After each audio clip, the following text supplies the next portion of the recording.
穿越成古代的一个俏寡妇，带着未满月的女儿，跟随难民进京讨生活。幸好遇到心善的侯府老夫人，让我进府当奶娘。原以为能过上安稳的日子，结果侯府背叛，满门流放了。我懂，这又是个功高盖主、兔死狗烹的故事。但我只是个小小的奶娘，唯一能做的就是接受侯夫人的托孤。我答应夫人，庇护小少爷周全。这镯子是我从娘家带来的，看不出侯府印记。你拿着危急时刻换些银钱，记住，离开后给妍儿改名换姓，永远不要再回京城。孩子，你以后就是她唯一的亲娘。我颤着手接过，最后还是问了我最担心的事。敢问夫人，大小姐呢？前些日子春莲的孩子伤风，今早咽了气。夫人的意思是要用春莲的孩子代替小少爷，但大小姐无人可替。那夜我回到自己房中，搂着肉乎乎的女儿辗转难眠。当年我穿越过来后，身下还拖着胎盘，丈夫婆家人不见了，我只能拖着疼痛的身躯逃出洪水淹没的家中。凭着求生意志，我跟着难民群步行300里上京，拖着最后一口气迈身入侯府。一进府第2天就高烧起不来床，最后得侯夫人连连，不仅给我请大夫，还让我养满1个月，再带着女儿在侯府做粗使婢。我进府第3个月，大奶奶林静书因为一场风寒回了奶水，侯府找了10几位奶娘，大小姐周宁安都不吃，只扒着大奶奶的衣裳哭。眼见小人饿得只能哼唧，偏偏我收工拎桶时进院子里一趟，大小姐闻到我身上的奶味震天大哭。于是我就成了侯府大小姐的奶娘，日日好吃好喝供养着。又因为我常在主院进出，所以大奶奶童年出生的小少爷也与我格外亲。侯府中主子也都温和，这才让我安心。想到这儿，我打开夫人给的布包，里面除了自己的身契，还有320两银票和些许碎银，并有一封密封的信函。我将玉镯和银钱仔细收好，又起身收拾行装，只等天亮就离府。开门，奉旨查抄侯府。我从睡梦中惊醒，听见外面一片嘈杂，我心知大事不好，快起来！昨夜娘跟你说的话可记住了？娘，女儿记住了。我正要去抱小少爷，房门却被猛地推开。快走，前门已经被官兵围住了，我带你从后门走。小少爷呢？林静书一手牵着女儿周宁安，一手抱着儿子周宁玉，笑得牵强。阿颖，我就说这孩子为何不撵我，也不沾奶娘，看来是跟你有缘。说完，他在儿子额头落下一吻，连同一张帕子一起塞给我。家里的财产要被查抄，不敢给你太多银钱，这帕子里的220两银票未过府中账，你收好。乖，不哭，娘在这儿。我抱着孩子穿过熟悉的回廊，眼见府中已乱作一团，丫鬟仆婢四处奔逃，官兵的呵斥声忽远忽近。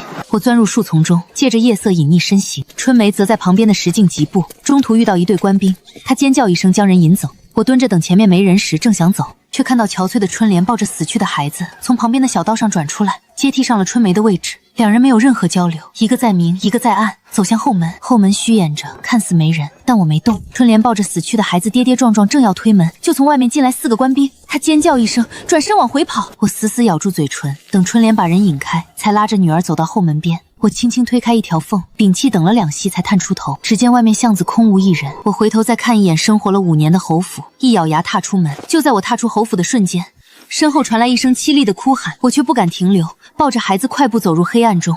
侯府外面到处都是火把，我不敢乱走。我咬牙顺着侯府围墙阴影走，竟绕到了距正门不远的南侧门处。抄家通常最先被抄的就是前院，所以我心下一横，从一道狗洞又钻回侯府。侯府墙根松快，府里下人们的孩子常瞎跑，所以言儿打头将我带到前院角落的废弃马房处。这里看似已经被翻找过了，杂物草草被翻了个底朝天。言儿，你藏树上去，如果娘跟弟弟被找到，你千万不能出声。我抱着小少爷周宁玉蜷缩在草堆里，这孩子好像也知处境危险，始终未曾哭闹一声。天蒙蒙亮，侯府彻底没了声音。我没有贸然出去，而是让女儿继续藏着，并叮嘱如果自己1个时辰内不回来，就让女儿找机会出府。确认女儿听懂后，我抱着周宁玉小心在府中行走，到大厨房找吃的。大厨房处于前后院之间，我找到半碗没来得及吃的粥喂给周宁玉，又找了几个滚落在地上的馒头。我咬牙往后院走去，前院只是乱，但后院几乎被掘地3指，看来陷害侯府的人把证据藏在了后院。我心里升起一股寒意，赶紧往回走。我就这般带着孩子在马房里躲了3天，厨房里的吃食都发酸，围墙外面才彻底没有声响。娘，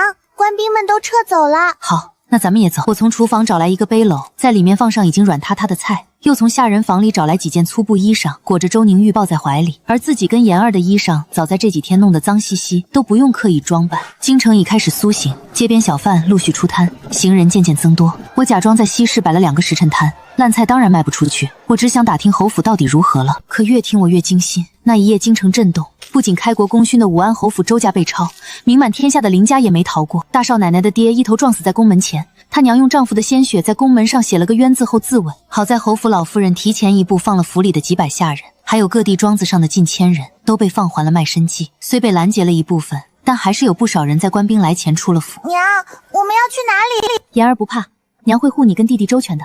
咱们回老家吧，那里有山有水有田有地，可玩耍的比京城多多了。我微笑着描述，心里却是一片茫然。我早已没有家乡可言，6年前家乡洪水尸横遍野，如今我该去哪里安身？这时街上突然喧闹起来，有人喊着叛国贼，周家要被流放了，大家快去看热闹。我浑身一震，拉着女儿，抱着周宁玉，也跟着人流往主街上走去。侯府嫡庶主子带着脚镣捆手的绳子，连成一串在街上行走。不知道是谁喊了声叛国贼，其他人都开始往他们身上砸东西。我红了眼眶，就凭侯府对下人的态度，怎么可能叛国呢？你在这儿哭，你跟叛国贼是什么关系？我哭我男人，要不是这些狗官，他也不会死，留下我跟2个孩子孤苦伶仃。说着，我反手拿起背篓里的烂菜，朝周家队伍砸过去。如此风波让周家人注意到我，我跟着队伍边走边砸，泪水满脸。昔日富贵慈祥的侯夫人摇摇欲坠，大公子周文瑞满身是血，应该是受了酷刑。大奶奶林静书那么柔静的一个人，满身污垢，衣衫破烂。14岁的3公子周文轩不顾自己浑身是伤，护着前面的侄女周宁安，但他们看向我的目光里都只有一种情绪，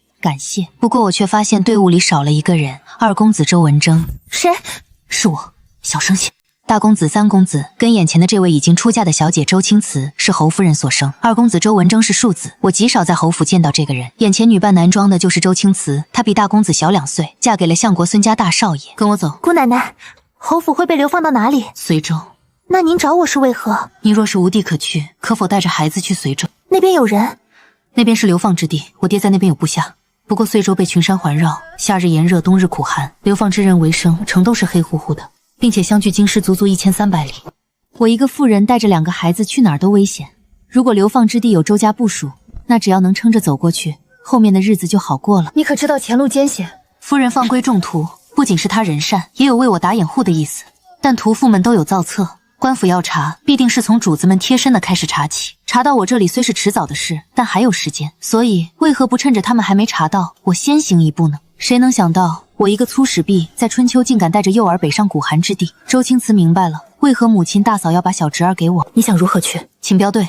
就说到云州与做生意的丈夫过年，如果直接到遂州就太明显了，所以我打算先到距离遂州300里的云州，然后再做打算。明日城外30里地会有标队等你。您只有保全自己，周家才能无后顾之忧。说完这句，我又觉得有些笼统。随州苦寒，您在京城就要多攒些银钱，接济接济。听到我这话，他浑身一震。周家一门从太祖开始就为国征战，如今边关平静，朝中重文轻武。父亲本以为家中兄弟弃武从文，主动递上了软肋，没想到马上就入冬，周家人怎么可能平安走到随州？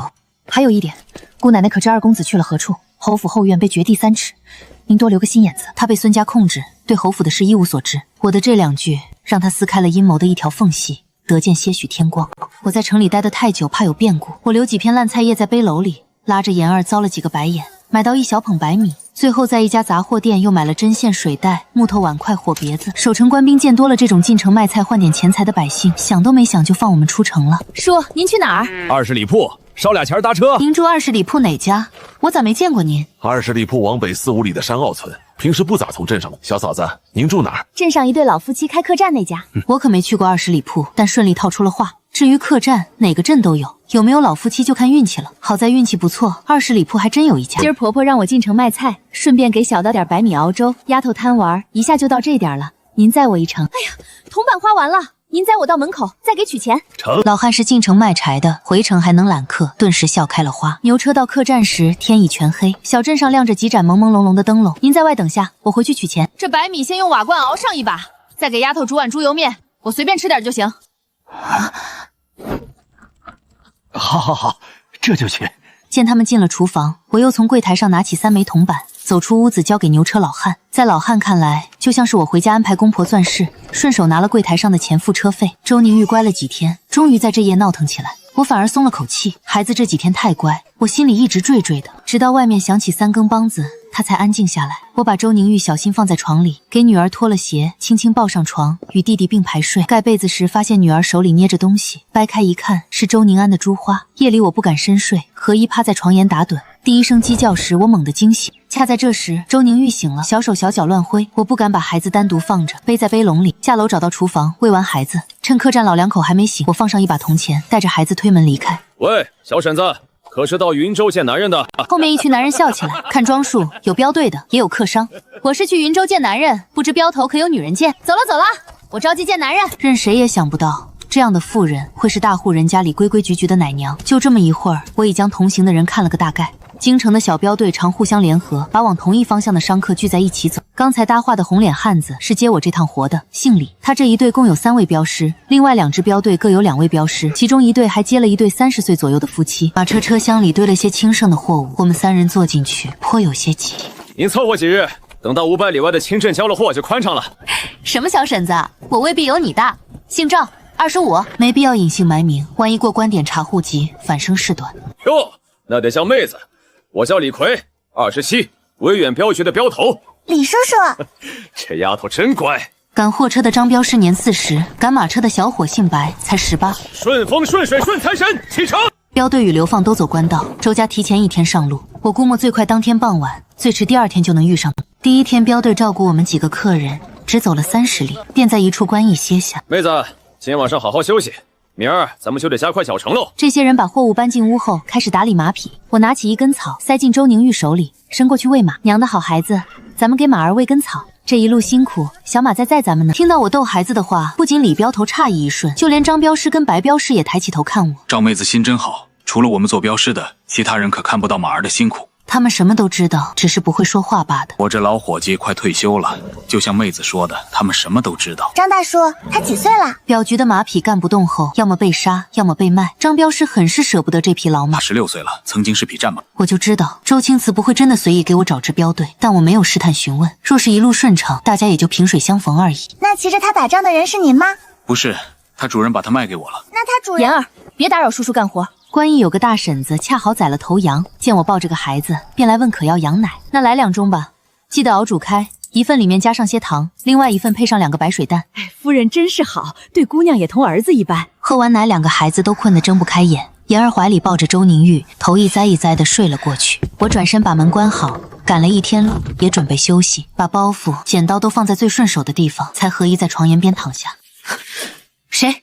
周妹子，是我，李大哥，该起身了。我这才发现窗外已经泛白，顿时懊恼自己睡得太死。就这么几句话功夫，妍儿已经自己穿好了外衫，滋溜滑下床。她拿昨晚擦脸后还湿着的帕子给自己抹脸，翻个面就要往周宁玉脸上盖。哎，让弟弟先睡，给娘吧。湿帕子一上脸，我被凉得机灵一下，彻底清醒了。赵妹子，动作这么快。第一次坐这么久马车，浑身酸痛，耽搁你们时间，让你们久等了，真是不好意思。没事，我提前喊你了。既然时间还充裕，那妍儿，你去叫5碗素面，咱们吃完热热乎乎的赶路。我娘子也怀孕了，约莫这趟回去就休息半年，此后她生产，我便在家照顾她。真的，定能生个大胖小子。儿子女儿都行，我倒希望是个女儿，像妍儿这般乖巧。温阳镖局与新义镖局都等得不耐烦了。对不住了，几位老哥，我再去催催。催什么催？这雾气都没散，时间不还早着吗？兄弟，您这话就不对了。您去的宛州与京城相距500里，少则10天，多则半个月也就到了。可我们要去的是杨堡镇，离你还得远300里啊！眼见秋深，这么耽搁下去，后半截路我们就得顶风冒雪。那能怪我们吗？谁让你们要去那么远的地方呢？既然这样，那便是道不同不相为谋。2位老哥，不至于，不至于。 3位老哥，咱们一路本是图个照应，现在既然不和顺，那便就此别过吧。李逵还想劝一下，只是他话还没说完，浓雾中就传来铁链与地面摩擦的声音。大家停住话头，朝官道上看去。我抓住妍儿，紧紧捏住她的手。妹子，屋里寒气重，你抱着孩子上车吧。多谢张大哥了。我伏在货物上，掀开车窗的一条缝隙。走快点，磨磨蹭蹭的，什么时候才能到啊？那托你们的福，老子今年过年不能回家陪老婆孩子了。嘿嘿，还回家过年呢？寒冬腊月的往遂州去，活不活得下来都另说。侯府众人被拴着，脚踝上的铁链沉重，每走一步仿佛要用尽全身力量。打头的是侯府大公子周文瑞，能看得出他尽量绷紧手上的绳子，给后面的母亲和妻子借力。不过几日，昔日雍容的贵妇头发就白了一半，但风骨不减，哪怕脚步蹒跚，大奶奶林静书摇摇欲坠，如一尊木偶娃娃。接着就是周宁安，小小的人儿拖着重重的脚链，一走就踉跄。大人，我们若是不受鞭，能吃饱，必定能走快几分。黄毛丫头还想吃饱，还当你是尊贵的侯府小姐？我们走快些，你也好尽快回去交差啊！谁说一定要把你们送到随州才算交差？1000多里路，老弱病难，死在路上也是常事。小人吓得死死闭眼，缩成一团。而在他上方，三公子周文轩轻身，试图用身子挡下这一鞭子。住手！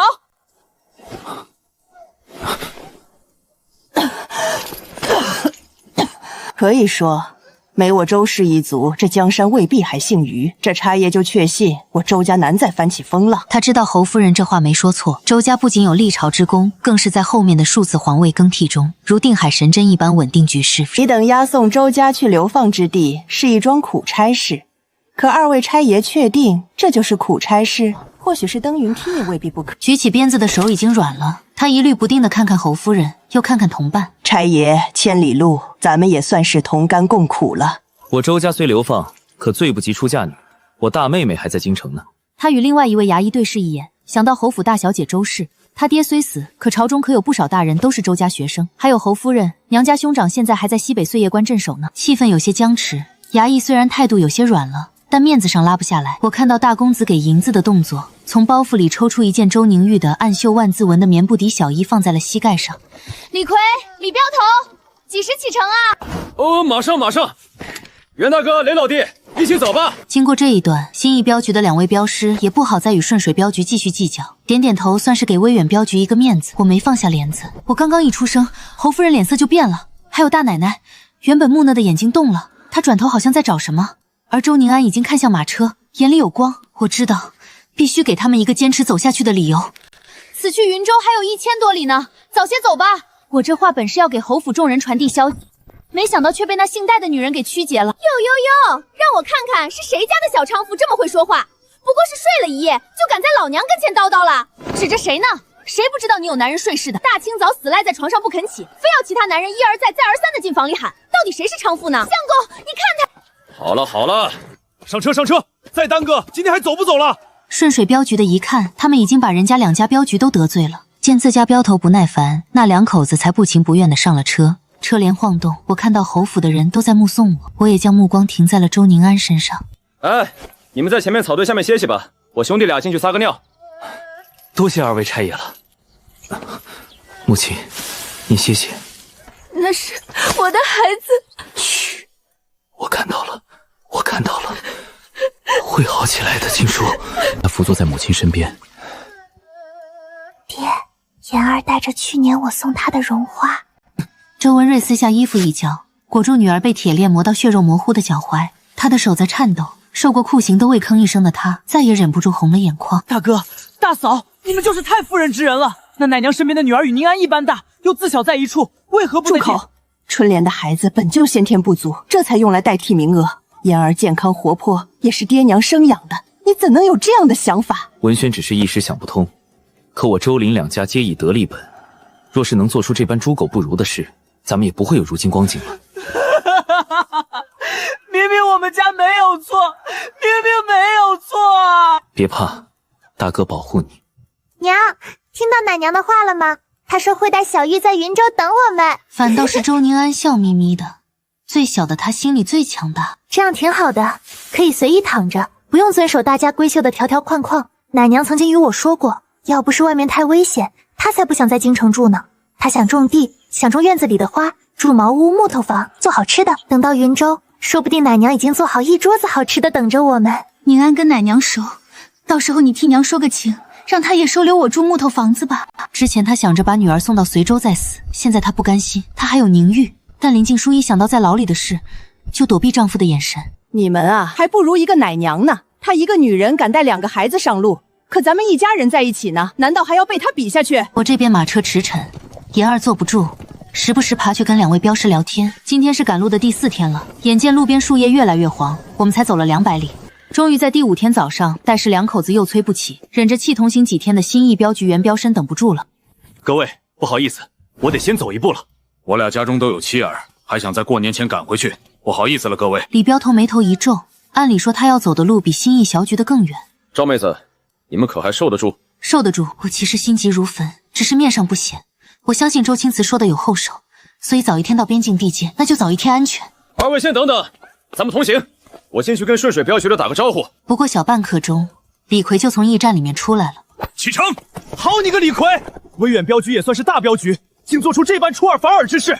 等我回京，必定告到你们东家面前。镖局之间都很团结，威远镖局在京城里也算是个镖局中的小头领，所以若是被人抓住这点不放，李逵必定要受罚。我要去的云州距京城1100里路，此去4、5天才走了200里，按这个速度，等我到云州都赶不上过年。而且越往北走越冷，说不定还要走冰雪路，那速度更是慢。你们等得了，我怀里的孩子能等得了吗？赵妹子，真是对不住了。若下次您还要脱镖，定给您一个优惠价赔罪。对不住了，二位，后会有期。2天后，3骑官兵在官道上飞驰而过，虽只是一瞬，但周家人浑身冰凉。他们认出这些人是去找我的，我带着2个孩子就更容易暴露了。虽然朝廷中人未必知道妍儿还活着，但孙相国老奸巨猾，必定会查每一个从侯府归乡的奴仆。林静书浑身筛草一样，但他遭受过，见到官兵未去也正常。你们可见过此人？没见过，应该是跟你们差不多时候出城的。见过。你胡说什么？您说会不会是那个赵贱人？这也不像啊。对，关大爷，跟咱们一起出京城的镖队带来的女人，我觉得跟画像上的女人有些像。如果胆敢欺骗，小心你们的脑袋！而我们此时已经到了距京城800里外的杨堡镇，正在路口与新义镖局的人告别。这一路多谢赵妹子帮忙。跟顺水镖局分道扬镳第2天，新义镖局的雷镖师就摔伤了手，无法控马。我不想留他们在半路，万一遇到追踪自己的人容易暴露，所以让妍儿照顾周宁玉。我跟着雷镖和雪赶马车，人在挣扎求生时会爆发出很大的潜能。不过半天时间，我就能自己控马赶车了。于是雷镖师帮我照顾2个孩子，我替他赶马车。我们只在晚间留够马匹休息的时间，还有就是在京镇停留了半天交货，其他时间都日夜兼程，一路疾驰，日行90里，对比前4日几乎翻倍。出门在外，何必计较？若是往后我落难遇到2位，还请看在同行的面子上，施舍一口粗茶饭。赵妹子心胸不输金国，就此别过，后会有期。与新义镖局分开不到半个时辰，一直听话乖巧的周宁玉突然哭闹不已。李镖头以为是孩子老在马车里腻愤了，抱上马骑着逗着玩，也止不住哭。我抱着哄，下车走都不行，眼看孩子哭的都要背过气去了。我突然想到曾经在民间看到过的一则传言，神灵挡路必有缘故。李大哥，那边路上是不是有只兔子？冬日兔子囤粮常见。说着，路上突然出现一条蛇，几位镖师御马使马车停下。冬日见蛇，这不常见了吧？李大哥，可否耽误1日？我们去杨堡镇暂住1晚，您可信其有，不可信其无。张镖师不着痕迹地看了我一眼，点头同意。而小白皱起眉，有些犯难。他着急完成活计回家，我一狠心提出买下他们这辆马车。李逵跟张镖师几乎是立即反对。赵妹子，没有这样的道理。是啊，这话传出去是要砸镖局招牌的。就听你的，回杨堡镇过夜。本来这一趟去程预计是20天，回来10天，现在才10天便走了2/3的路，莫要太过分。是，镖头。他归家心切是真，但出来前东家也说过，这一趟要用时差不多1个月。他看在报仇后的情况下就接了。可有小路，咱们顺着小路回去吧。有我带路，尽管放心。说来也奇怪，往回走时周宁玉不哭了。就在我们往回走时，正在等待进城的新义镖局2人眉头紧皱。小雷，你觉得画像上的人到底是不是赵媚娘？武安侯府素来威名在外，这些个狗东西。只是他们找赵妹做什么？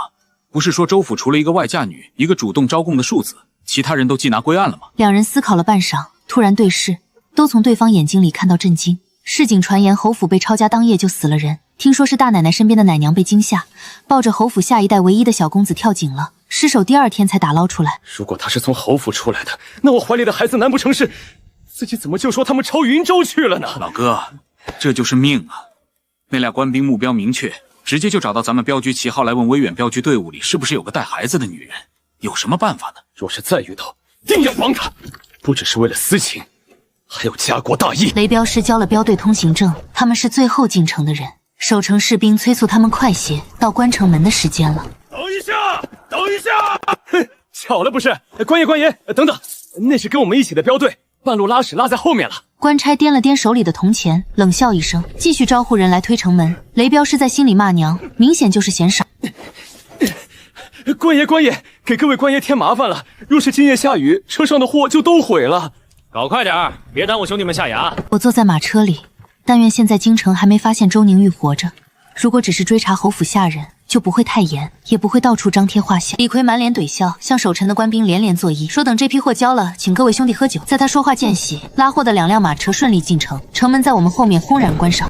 其实侯府放出来的下人名单，各城已经加急收到了，可他们觉得一些下人怎么可能这么快就出现在800里外？再等几天排查也不急。守城官兵除了留下值班的，其他人吆吆喝喝的往酒关去。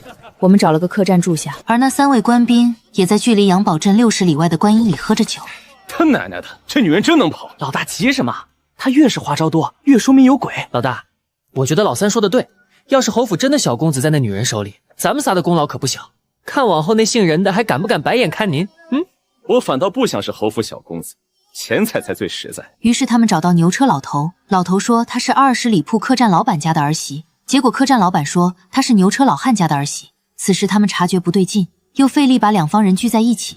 客栈老夫人跟牛车老汉这才发现，那小娘子满嘴谎话。这3人一商量，得出一个结论：要么他们追查的我不只是粗使婢那么简单，要么就是我趁乱带走了侯府什么值钱的东西。不管是哪个原因，他们都不能上报让别人摘果子。3人甚至打算，若我带走的是值钱的东西，那就杀人夺货。于是他们根据牛车老汉、客栈夫妻的描述找画师，画了一幅与我只有5分相似的画像，就开始抓人。也正是我的谨慎，耽搁官差3天，我们才会在这杨堡镇错开。在杨堡镇住了1夜，第2天一早我就坚持要出发。李逵让我再等等，看看孩子情况。我坚持要走，他们的目光有些不同。见我态度坚决，李逵也不再劝，于是跟新义镖局的人告别，一早就出城离开。2拨人隔着1天的路程往云州赶，只是前面的官差遇到驿站就要停下来问是否有人见过我。他们这个举动恰好惊动了与周家有关的人。周家被收兵权许多年，不少人不屑屈居乌烟瘴气的军营，散在各地，其中又以云州、随州居多。因为周家当年就是从这一带把打到皇城的敌人赶出去的。至于随州，那是流放之地，除开真有罪的，大部分都是因为站错队被冤枉的。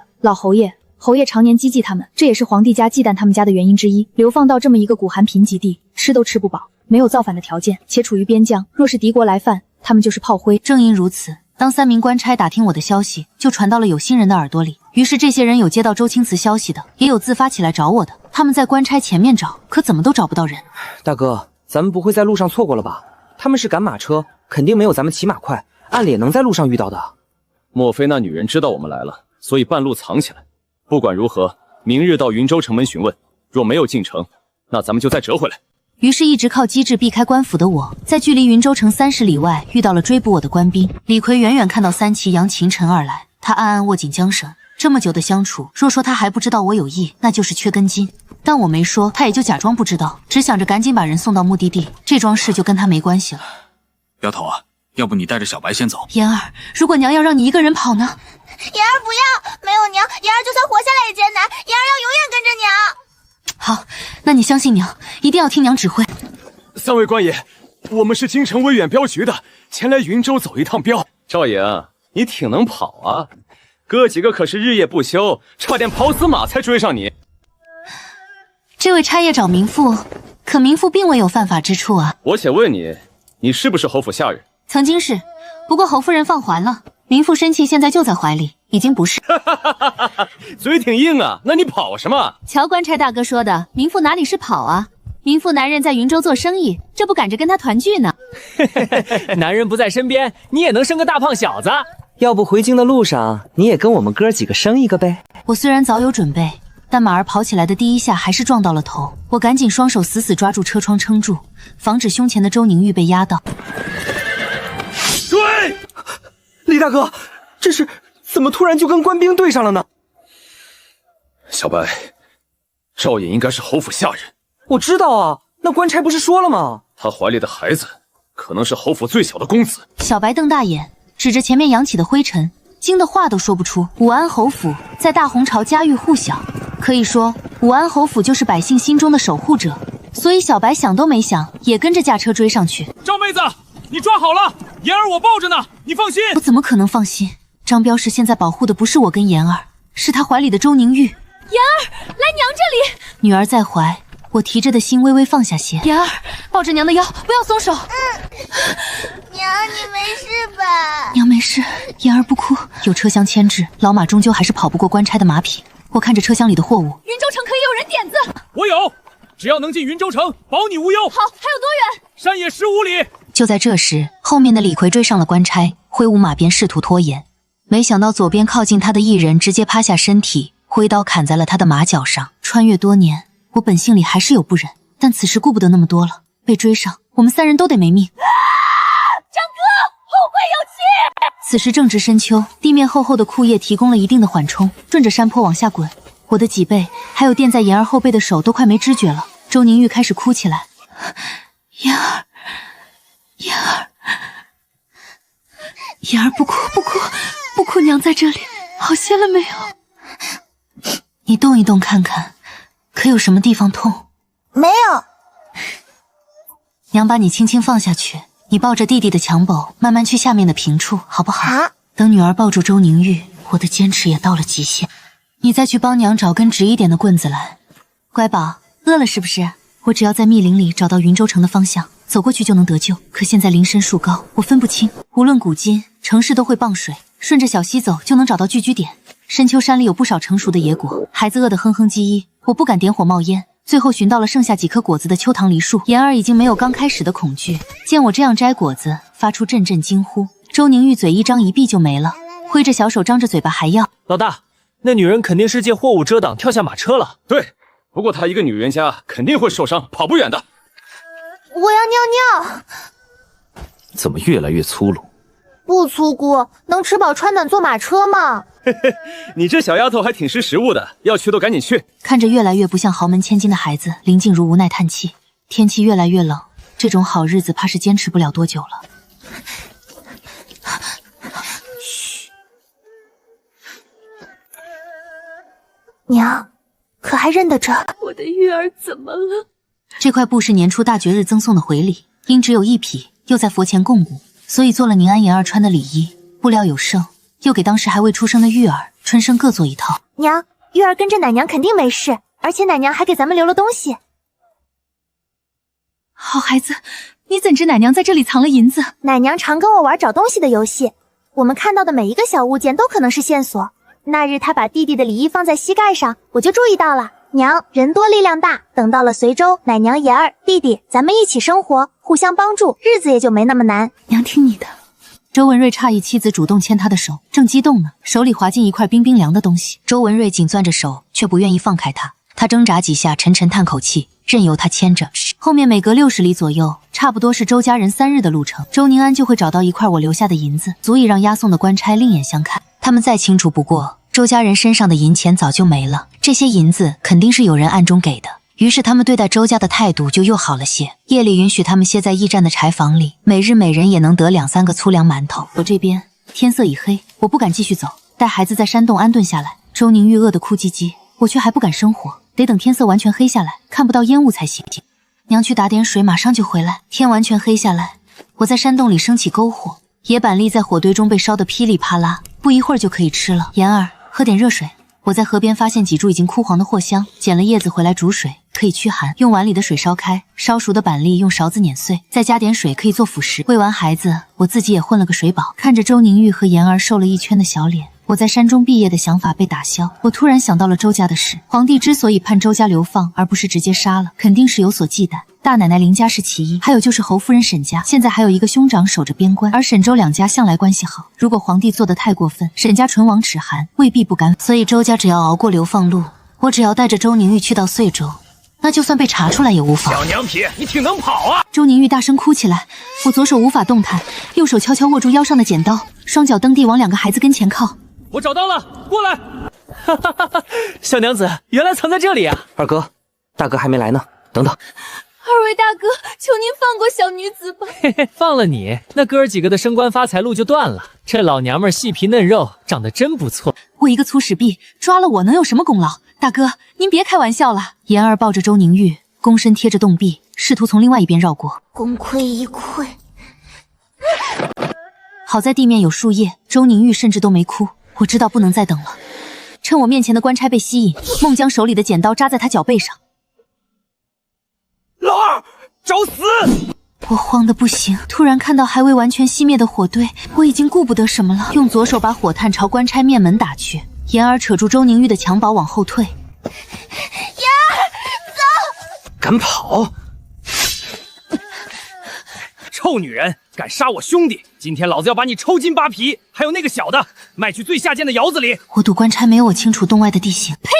两个大男人欺负一个弱女子还被反杀，祖宗都被你羞得要掀了棺材根出来。官差朝我冲过来，突然单脚踩进一个老鼠洞里。我知道自己的体力不支，转身就跑。言儿几乎是半抱半拖着周宁玉的襁褓，小姑娘连滚带爬。突然，前面传来不知名动物跑过的咔嚓声。小东西，得来全不费功夫啊！大哥，老三，你怎么成了这样？脚扭了，妈的，这贱人！老二呢？什么老二？你们俩没在一起吗？他一个娘们能杀一个大男人？不是我杀的，是他杀的！你放屁！就是你！老大，我没有，你别听这娘们瞎说。侯夫人传家的玉镯只有这一只，他们都想要，便打了起来。官差不知是在审视我，还是在审视后面的同伴。我背后的官差正往前走，就听到官差老大说：“小娘们儿敢挑拨老子跟兄弟的关系，老三，你把那贱人给我抓住！”黑暗中，老三目光惊疑不定。老三，怎么还不动手？你在干什么？哎呦，大哥，我脚疼。我心中一喜，怀疑的种子终究还是种下了。僵持了一会儿，周宁玉忍不住了，开始哭起来。小东西越哭越觉得委屈，声音就越发尖利，传出老远。树林中分散开的人突然竖起耳朵，然后不约而同地朝发出声音的方向摸索而去。跑！好在树林里阻碍众多，我和言儿人瘦小，比较好避开。救命！救命！你闭嘴吧！他越是这样说，越是说明云州城有官府忌惮的人，我当然不可能闭嘴了。我的预测是对的，因我刚跑起来，周宁玉不哭了，所以刚刚树林里的人失去方向。段大叔，又有声音了，这边4、5个汉子在林间跳跃，轻盈的跟猿猴一样，与我们越来越接近。娘，好疼！言儿乖，再坚持一下。娘，你带弟弟走吧，我脚崴了。我头晕眼花，终于我也摔倒了。倒地的瞬间，我侧身防止压到胸前的周宁玉。继续跑啊！我不服，上辈子我生孩子的时候血崩，输了几千毫升血，死里逃生。后来做志愿者，抗洪救灾，掉进团级的水里，穿越来这里，死里逃生。拖着这具刚生产不久的身子，抱着言儿走了几百里到京城，进侯府，死里逃生。在侯府风寒高烧，大夫都说药石无医，我依旧活下来了。所以我不可能死在这里。想到这里，我挥舞手里的刀朝官差砍去。你也配要我的命？多行不义必自毙。你也配动周家的孩子？娘！官差俯身用刀鞘砸在我的腿上。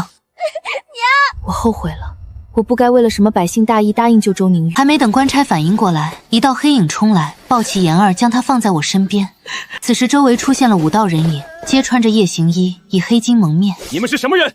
敢阻拦官府办案？没有一个人理官差，而是问我：京城侯府来的是你？我拨开胸前襁褓，露出里面花猫一样的周宁玉，幸在命在。看到周宁玉，这些人身上的冷意褪去，我紧绷的神经放松，脚下就是几个踉跄。小心，孩子放下来，我抱抱。不用。难怪能一路走到这儿，赵姐姐好警惕的性子。我莫名其妙的看了那人一眼，跟他熟吗？我再问一遍，你们到底是谁？敢阻拦官差办案？办案？这妇人犯了什么案？你们最好不要多管闲事，识相的赶紧走。说不出来，那就是假公济私。这女人我们就保定了。剩下的2人，一个扶着我，一个抱着言儿，打算撤退，就这么走了。不然呢？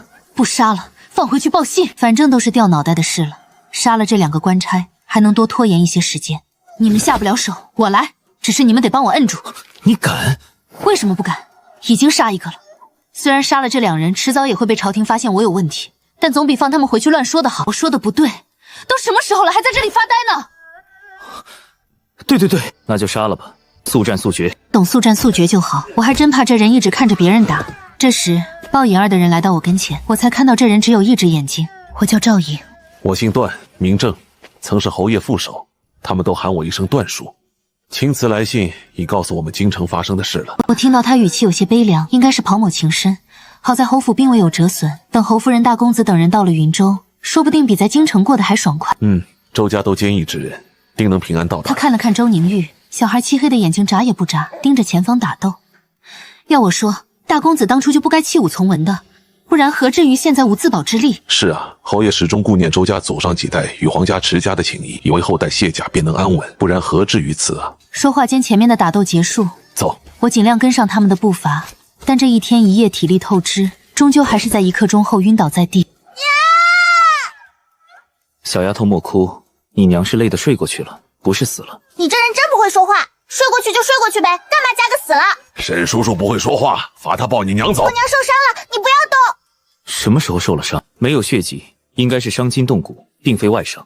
昨天下午从马车上跳下来，滚下坡的时候，你娘带着你们俩从马车上跳下来。沈明清他们收到消息后，就一直在云州城附近的官道上等待，等不到我，他们只能跟着官差后面守株待兔，怕打草惊蛇。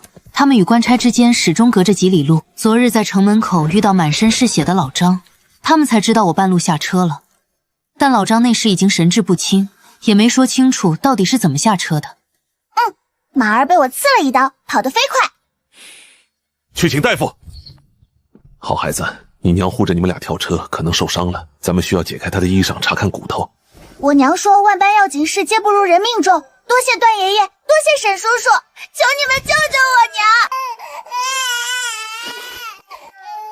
谁？客官，您吩咐熬的小米粥好了。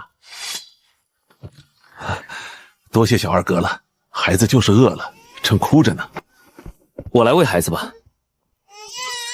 不是这样，是这样。哎呦，大夫爷爷，怎么了？我娘很严重吗？没事没事，这女子非常人呐。怎么说？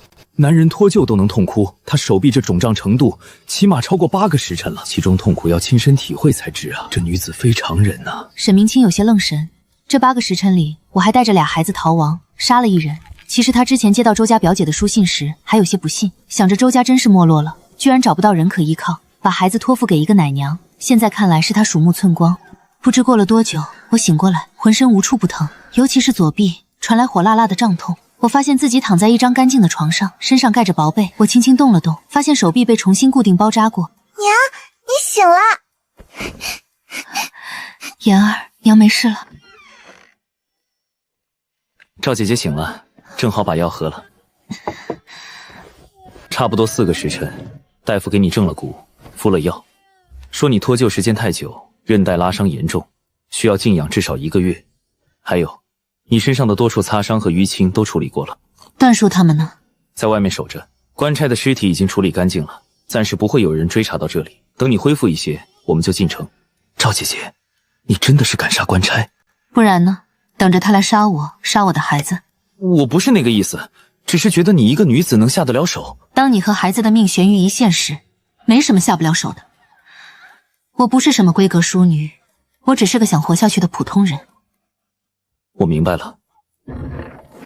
醒了就好，感觉如何？还好，死不了。别乱动。段叔，云州城的情况如何？侯夫人的兄长沈将军，他能庇护我们吗？沈将军我们已经联系上了，他得知周家出事，非常震怒。但如今朝廷盯得紧，他也不能明着做什么。不过暗中保护你们母子3人还是能做到的。只是赵颖，你并非周家奴仆，本可置身事外。这一路护着侯血脉，历经生死，我代周家在此谢过。段叔不必如此，我答应过侯夫人，就一定会做到。何况这2个孩子，我早已将他们视为己出。好，那接下来的路，我们陪你一起走。等你们身体好些，我们就启程去云州城内的安全住所。沈将军已经安排好了。那张镖师、李镖头他们……你放心，李逵和小白带着老张进城治伤了，他们都很安全。我们给了足够的酬谢，他们不知道我们的具体身份和去处，这对他们也好。我这才彻底放下心，身体依旧疼痛疲惫，但心中那块一直压着的大石终于落了地。我知道，到了云州并不意味着绝对安全，朝廷的追查不会停止，未来的路依然充满未知和危险，但至少此刻我们活下来了，我和我的孩子们活下来了。进山出山，不会都只有这一条路吧？猜对了，这条路进去80里，沿途全是山，去云州直线不过60里，中间却隔着5座山。不信邪抄近路的人都有去无回。那这山高林深的，物产定然很丰富吧？当然丰富了，但那可不是一般人能享受的。大虫、熊瞎子、毒蛇不常见，咱不说，就说那种小牛犊子似的鹿，长着3尺来长、树杈子似的鹿咬，被它撞上一下就能顶破肚皮。最危险的还是那些个蘑菇，邪乎的紧。段爷爷，蘑菇咋邪乎呀？那是山里精怪变的，吃了口吐白沫不说，还得去地狱里走一圈，看一遍前生做的恶事，才让死。太可怕了，娘，咱们可不能吃蘑菇。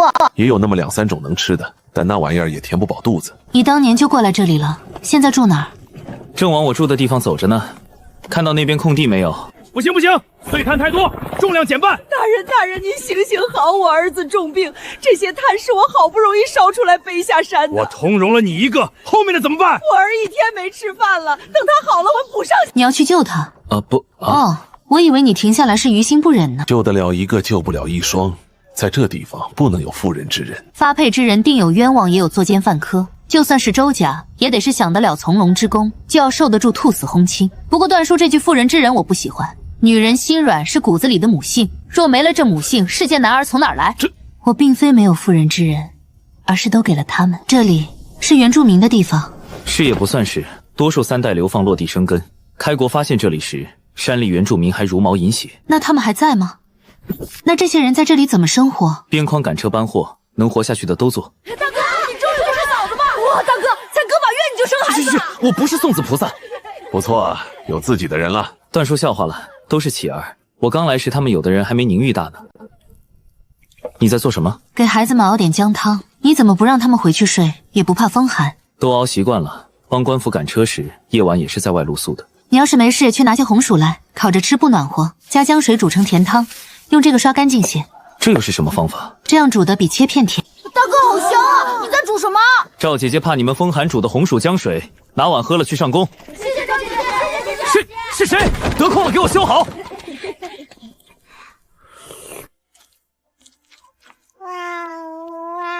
别，我不要这样弄。终于把阳味压下去了。可有合适的房子给赵颖找一栋？流放的人不能住城里吧？不能。能打听周家分哪座山头吗？我想干脆上山，趁为大雪封山，熟悉环境，早做准备。我早就打点好了，把给沈家准备的先给周家用吧。多谢。若是沈家真有这一天，我必全力相助。往东越过5座连绵大山是云州，山上青冈树多，溢出银丝炭，但陡峭。图上标注靠前20座山，往深是我叫不出名的山峰。我想往里走，最好有山涧的，方便冬日出山。冬日出山，冬日大雪封山可以不焦炭，烧了存起来，春日一起焦。这地方路才危险，我想带周家远离其他人，而且我要做的事，暂时不想被人知道。这里。这座山隔6座山头，有宫殿大溶洞。这2座山如刀削，高千仞，鸟难飞。出山可还算方便？有山涧直通北城门外河流，就是远，人迹罕至，野兽多。那就这里了。谁说路非得是泥巴路，水路也是路？既然确定好了，沈明清又叮嘱了我一番，准备带我去找分配山头的官差。等下，我换身衣裳。既然我是周家提前来打点的家眷，自然不能穿得太寒酸。越是偏僻穷苦的地方，越是先敬罗衣后敬人。哎呀，沈小哥，你最近出去玩了？那些个乞丐小子干活都偷懒儿。这位娘子是周家家眷，前来探探路。周家娘子，这位是刘大人，掌管着随州城的全部山头。这人长得怎么跟前世动画片里的龟城相似的？刘大人安好，我家夫人说倒也不必特殊对待，就想找个清静的山头，到时候可能会有人来帮忙烧炭，地方小了铺展不开。好，下官懂。刘大人在随州多年真是辛苦，这点小钱您拿去喝点酒，等我家老夫人、大公子等人安顿好了，再找您叙旧。周家娘子客气了，周家世代英业，现在不过是一脚踏空而已。那我就先带着契叔回去了，等安顿好再上门道谢。终于出来了。我还以为你不怕呢。出门在外，身份都是自己给的，怕倒是不怕，就是想到要把那些东西拉上山，我就头疼。交给我，希望你能成功。肯定能成功。那干脆买骡子吧，往后从山上往下运炭也用得上。行吧，刘大人听到我要买骡子进山，显得更加殷勤了。最后，在他的帮助下，我用30两银子买下了3匹骡子。多谢刘大人了，要不是您，我还真不知这骡子竟还分驴骡、马骡。周家娘子不知道正常，往后若是还需要再来这家，她不敢坑你。不敢，娘子一看就不是一般人，又与刘大人相熟，我哪里敢哄您呢？买了骡子，我又去买了20把锯子，这可把铁匠铺老板惊到了。娘子，锯子200文一把，20把可就要4两银啊！那就要5两银子的吧，反正都要用，趁现在刚来手里还有点钱，先一并买了。刘晨还算个人，没哄你。他叫刘晨，看着简直像龙宫里的龟城相似的。说起来，他与侯爷还有点渊源。当年他是一县县令，倒霉遇到地洞，被压在房梁下，正巧侯爷回京路过，顺手救了他一把。后来有人参本事说他做县令德行不公，所以降下天罚，然后就被贬来这里了。原来是这样，还以为是我的一番说辞唬住人家了呢。事情准备的差不多了，沈明清去挑了10来个少年，这几个算是我一手带大的，他们明日背着些东西跟咱们一起上山，往后若是有什么事，他们也能跑个腿。多谢。方姐姐，等搬完东西，还能喝一碗甜甜的姜汤吗？好啊，到时候多放点红薯，更甜。周宁玉可能一下子见到这么多人害怕，谁抱都哭，寸步都离不开我。我们从清晨天未大亮就出发，顺着山涧一路跋涉，足足用了4个时辰才到达山脚下。路线可都记住了？记住了。一般人把窝棚搭半山腰。你来时看到适合建房的地方了？有，咱们去山顶。山顶有天然平台和挡风山头。那肯定是个好地方。谢谢哥哥。叫叔叔吧，我叫你娘姐姐。各论各的，叫哥哥没问题。谢谢张哥哥，谢谢李哥哥。先捡手臂粗的砍，建临时窝棚。别走远了，就在附近看看。段叔放心，我不离开你们视线。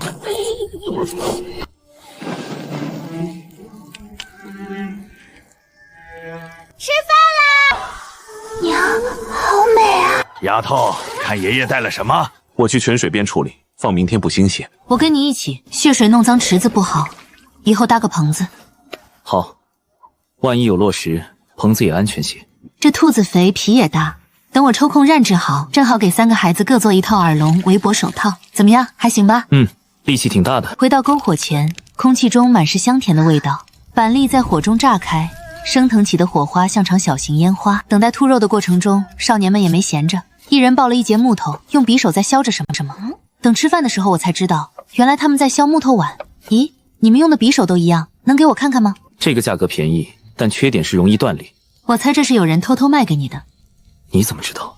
铁市朝廷中管制品，就越有市场。随州必定有地下黑市，出售这种质量不太好的匕首。10多个人，夜兔再肥硕，一人也只能分到1小块。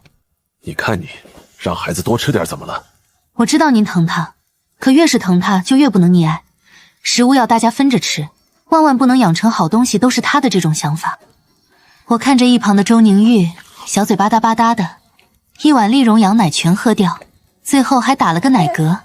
你说想烧砖建房，这工程量有些大不说，咱们也不会呀。这山上有猛兽，木头房子我怎么看都觉得不保险。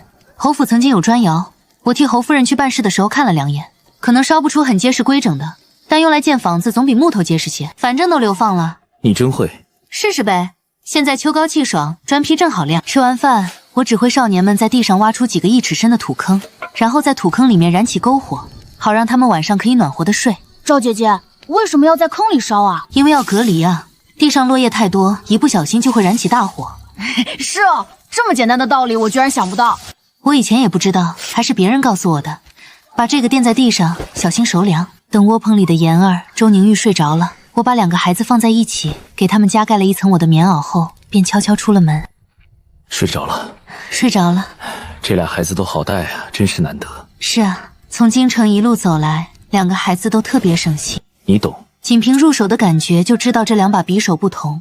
你看这一把，千锤百炼出的刀刃，这种是熟铁。烧红后可以捶打成各种形状。这种我知道，军中大刀也是这般淬炼出来的。你看这种不反光，叫生铁，亦或是铸铁。这种杂质多性脆，只能用模具浇铸。这匕首就是先浇铸，然后打磨出刃的。军中箭头就是这种浇铸的。你懂炼铁，所以你别再与卖匕首的人接触了。这人应该是发现了铁矿石，这是要杀头的。多谢。收缴后，我让他把匕首暂时埋在附近，想着说不定后面还能用得上。不过这一刻，我们3人心里都明白了一件事，这山里有铁矿。第2天，沈明清又带着7、8个少年下山去了，还有些东西没搬运完。我已经跟他交代过，雇佣这10多个少年做工，帮忙烧砖建房。我圈出建院子的范围，这几天得先将这范围里的树木全部砍掉。好在有锯子，进度应该很快。难的是得控制树倒下的方向，还有保障这些少年们的安全。我一眼不敢错，提着心紧紧盯着他们放倒大树。这些大树桩段要是打磨光滑，刷上漆，做个凳子桌子，倒也颇有禅意。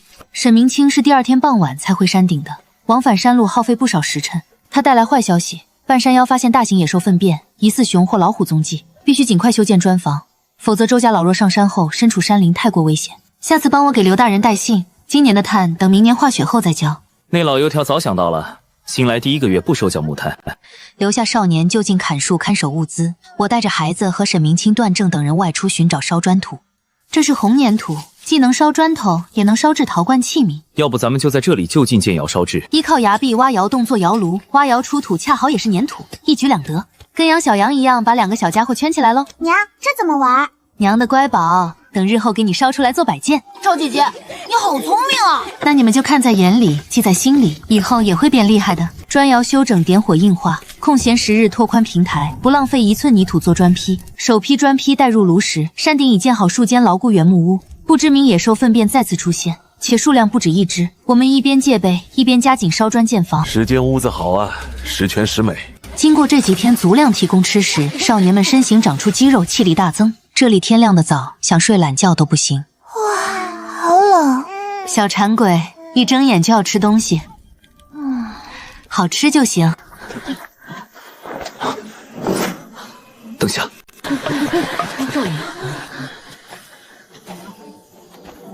后来听他们描述，当时只见地上一只大熊，睡得4仰8叉，如黑色的毛毯铺在地上。坏事是，这熊实在太大了。从粪便看还有只小的，这是大祸害。不除掉它，在这山上住着绝不放心。我心里清楚，搬家不可能，眼下只有这个办法了。做陷阱吧，等砖窑凉了他会走，咱们烧窑等他。最简单的陷阱就是挖坑，在里面倒插坚木罐。我之前花高价买的匕首，这就派上了用场。不能挖在路上，容易误伤自己人，就挖在炉门口。不够深穿不透它，不够宽怕它爬上来。我发现平日嘻哈的少年们都沉默了，他们都在祈祷。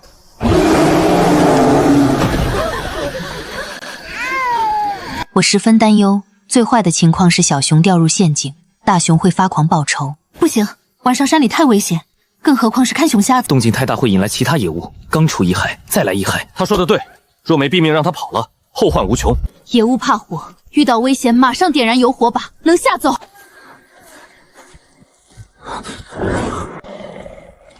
这是警告，强弩之末。当年护侯爷走老林，别说熊瞎子，大老虎都杀过。之后不跑，说明他被困住了。让我来给他一个痛快吧！这么大只熊，得好几百斤吧？怕是有1000斤重。黑熊没力气了，回来拿绳子，顺便牵骡子过去。娘，我要去看大熊。走，都去。娘，它的毛没有想象中的那么软哎。下来看看，让他摸摸吧。行了，上来吧。这么大的熊，要加快动作才行。1、2、3，用力嘿！老天，怎么了？还有一只！稳住，加把劲儿！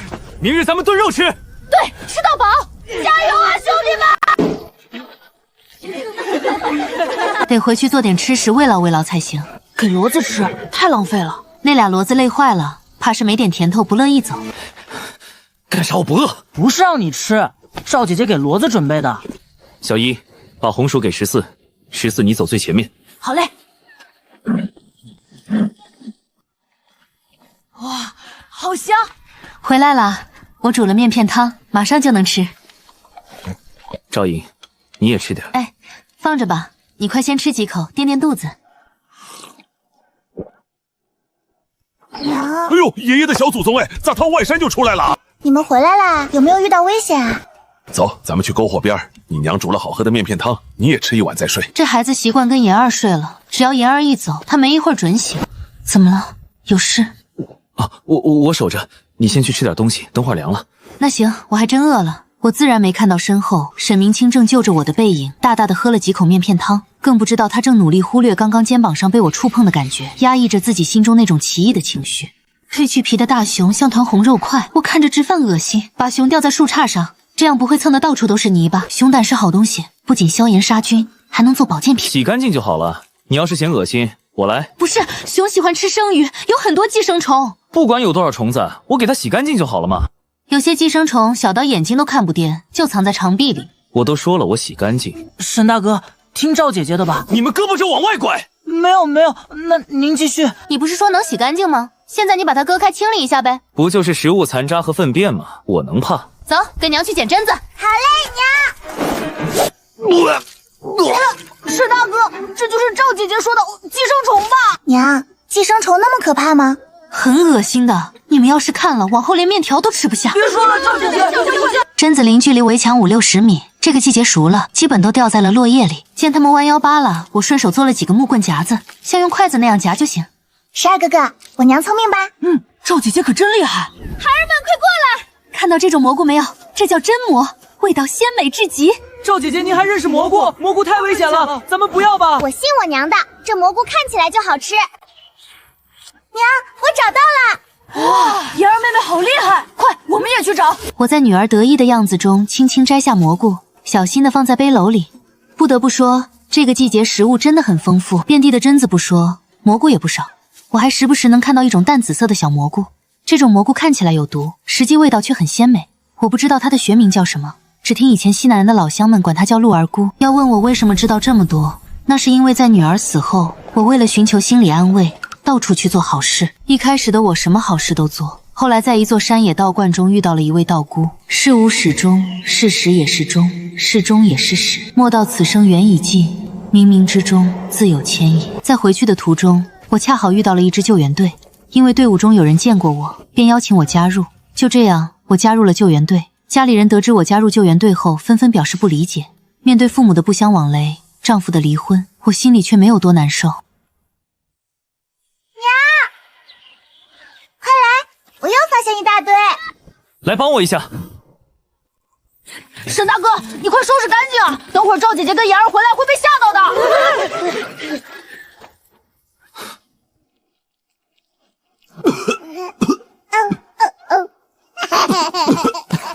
坏小子，笑我呢。沈明清只能认命，把头扭到一边，用棍子挑起地上蠕动的玩意儿放进土坑里，怕那些虫子不死，他还挑了一堆炭火进去，然后才填土采食。大黑熊吃得膘肥体壮，腹腔里有很多乳白的油脂。沈明清边逗着周宁玉，边剔除着脂肪，不一会儿就装了满满2盆。除了内脂、脂肪和皮毛，剩下的肉反倒不多。挂在树上看，跟2头大些的家猪差不了多少，估摸着也就400来斤的样子。哟，快收拾完了啊！下水呢，弄干净，像猪下水那样炖一锅，应该好吃。这是怎么了？段叔，怎么不再睡会儿？睡了差不多就起来了。哟，这么多蘑菇啊，这能吃吗？能，我娘说能就肯定能。好，好，好，小乖孙说能吃，段爷爷就吃。沈大哥，您慢慢熬，我先去帮赵姐姐洗蘑菇了。给我等熬着熬。妍儿，给你沈叔叔拿去，让他嚼一会儿，别吐。沈叔叔，我娘让你嚼这个。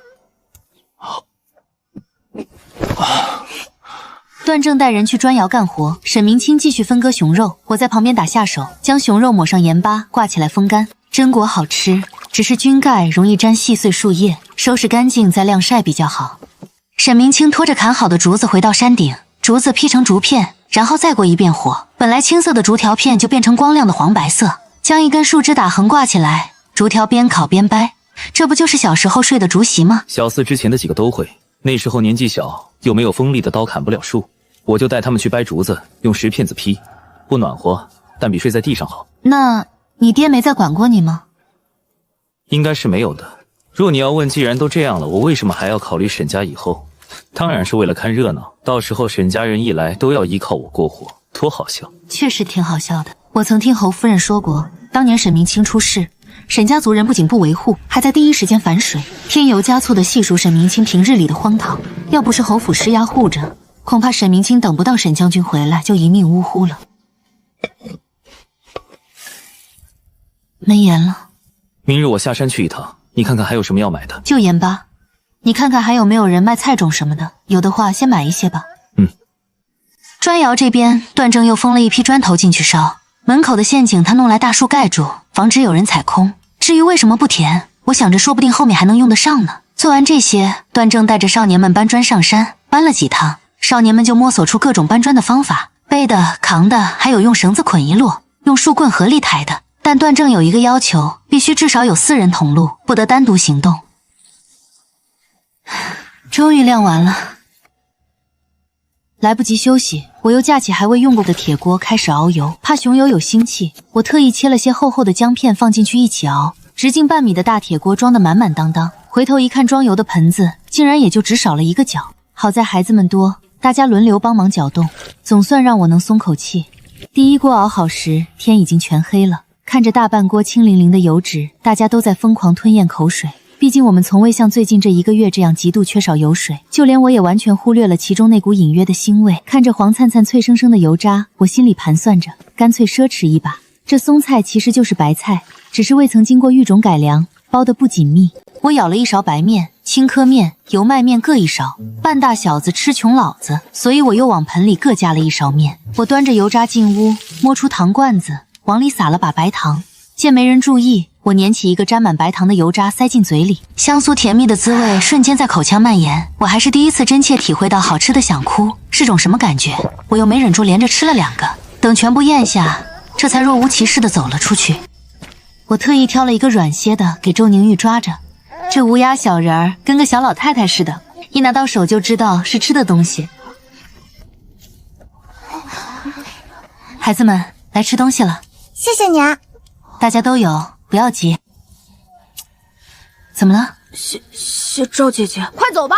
妍儿是赵姐姐的女儿，你又不是，不用亲。小心掉了，快去吃吧。排在后面的大孩子开始慌了。好了好了，不亲了，快来吧，面差不多已经醒够了，我得去做饭喽。油锅不用洗，我直接放几颗大蒜进去，炒到表面微黄，接着撒入1把盐，盐炒到焦黄会更香。然后我把剩下的半盆油渣，还有1大盆子洗好的松菜全部倒进去，用力翻炒起来。小一、小二，倒水进来。来嘞，赵姐姐你让让。大火烧滚，2大孩子端着面盆站在旁边。我拿着竹片，手法历练地将面团刮成条，顺势拨进锅里。因为油脂丰富，水一直滚着，锅里的汤很快就变成了浓郁的乳白色。累了吧？换人来，过来打1盆，给孩子们先分一遍。来了。他们配合默契，一个人端盆，一个人舀。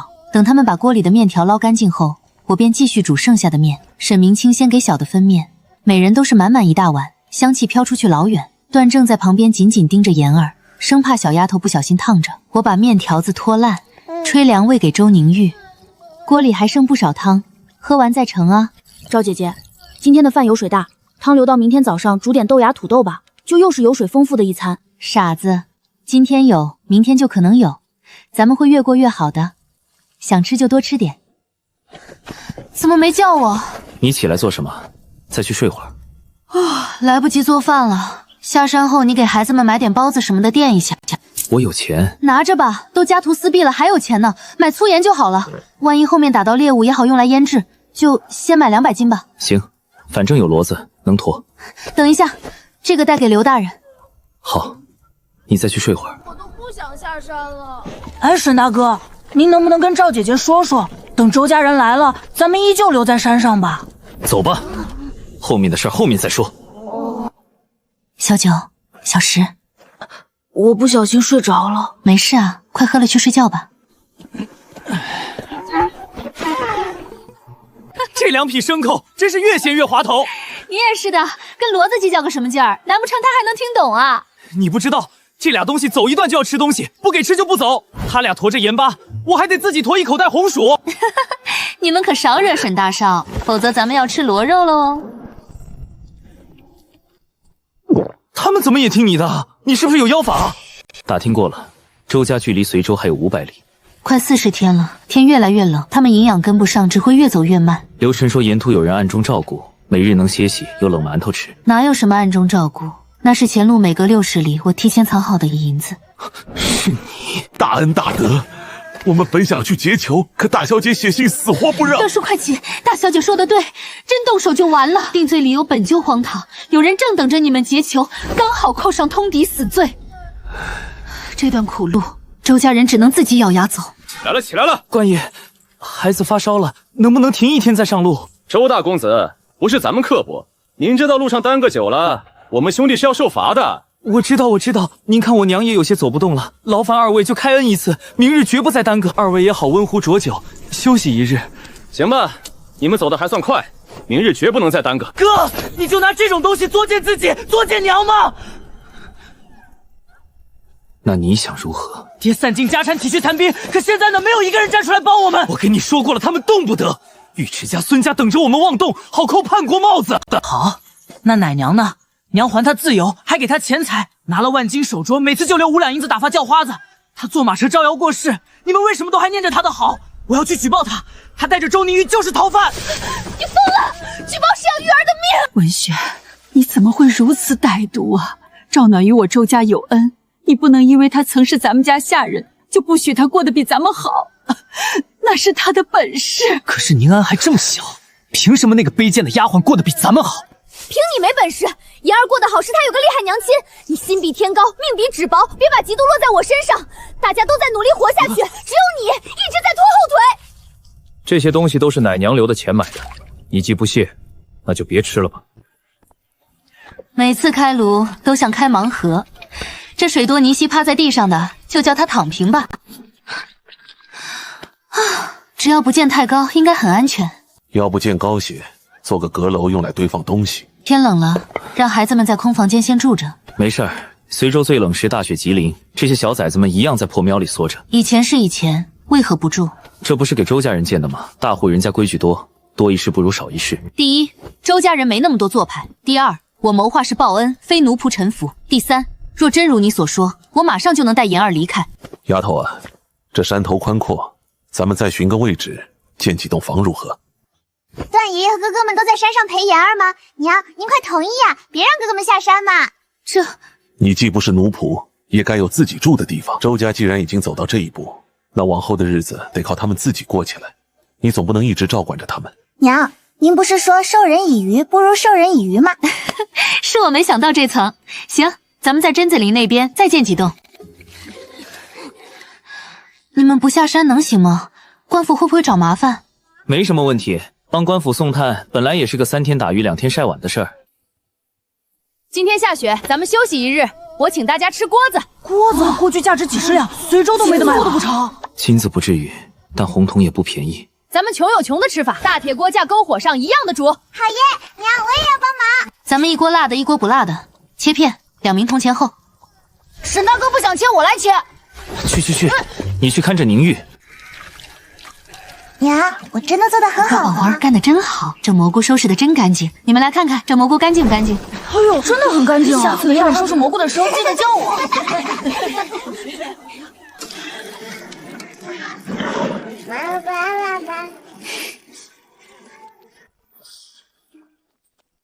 孩儿们，准备碗筷吃饭喽！赵姐姐好香啊！是赵姐姐香，还是锅里的菜香啊？赵姐姐香，姐姐煮的饭也香。今天不用排队盛饭哦，大家围着锅坐一圈，直接从里面夹菜吃。去搬木头墩子来做，吃辣的坐这边，不吃辣的坐那边去。锅子就是这么吃吗？这些死小子，以前跟我抢吃食比狗还疯，现在居然学乖了。你还不如10多岁的孩子开窍。我要是你啊，现在要么去喂小的，要么就喂大的。你老不休的胡说什么？我干嘛去喂他？跟我又没关系。你去吃，我来喂这臭小子。我马上喂完了，你先去吃吧。我嫌烫。你会喂吗？会，这多简单。羊奶是他主食。知道了，你快去吃吧。尹丫头，来吃饭。好嘞，段叔。好好吃啊！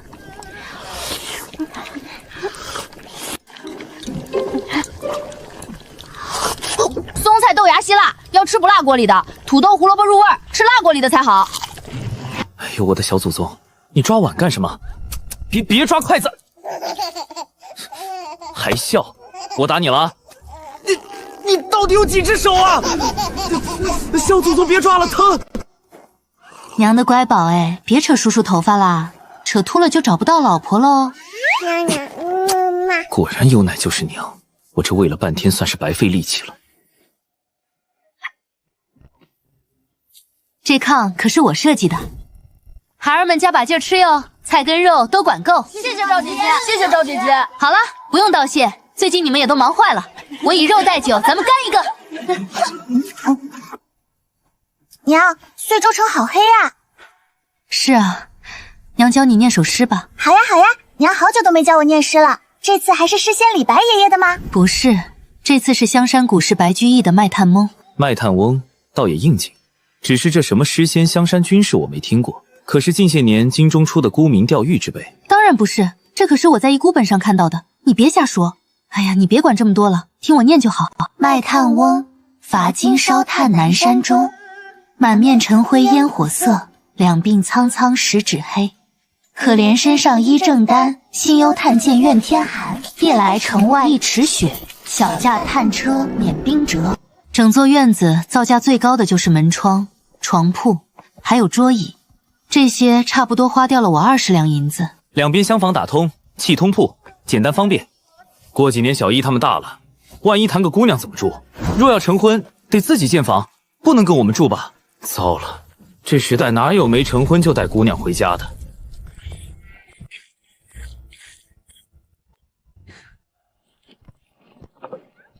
这炉子太小了，烧一炉炭出不到50斤吧？你们不懂，这一位是密闭性，二位做好吃的。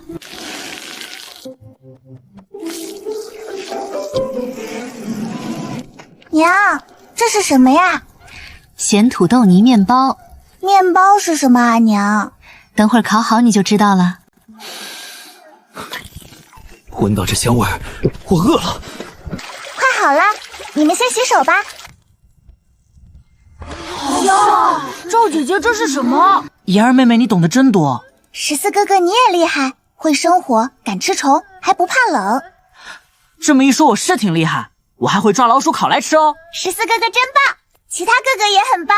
好啦，孩子们快来吃饭啦！我还以为是烤馒头呢，这烤出来的内里反而比馒头更软，这味儿也调得好，蒜香改住了粗盐的苦涩，就算没有中间的馅儿，也是好吃的。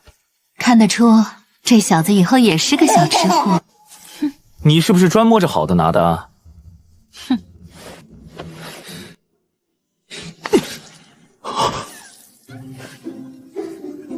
娘，这种炭好漂亮啊！这不就是菊花炭吗？你看这断面像不像菊花？菊花炭。但这种炭不是拿来取暖的啊！入窑前就把栗树切成3寸长，成炭后小火炉煮茶，大雅。行。炭密度更高，就是更耐烧。